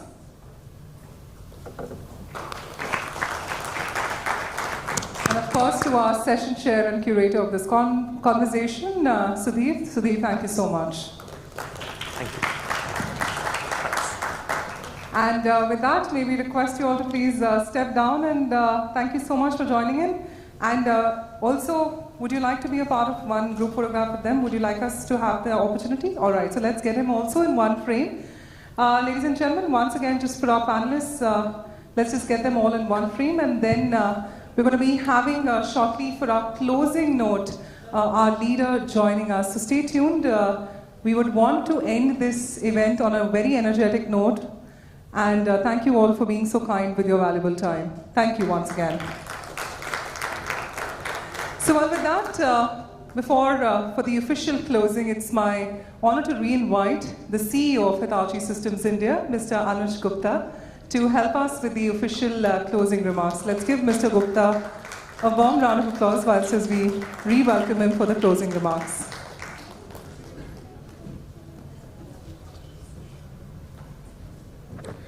Good afternoon, everyone. I think all that we've spoken about today is the India story. Are we all convinced that India is the story? right? So I think every speaker, everyone who came in has given us different dimensions, different numbers, different stats. All of it actually allude only one thing, that I think apna time aa gaya hai, right? This is the new India. This is the digital India. You know, we call about creating countries in a year, creating infrastructures in months, and of course doing payment transaction in 30 seconds, right? So that is where we are, and I think great show Liquid Asia and IMIA for getting this first session of We Made in India. I think it's a good series, and we should do a lot more of these, because this is actually propagating the Indian spirit. It's got getting Indian entrepreneurs together, getting Indian investors together, and of course giving us a sense of what actually is happening in our little big India, right? So thank you so much for getting this organized, and of course thank you to all the sponsors. We are also one of them, so thank you to us as well, right? And to the digital marketing company, Digitactics, and all the other logos that I can see here, right? Great show, everyone, and we look forward to seeing you in version 2. And again, I would like to really say कि अपना time आ गया, guys. Let's just give it to India.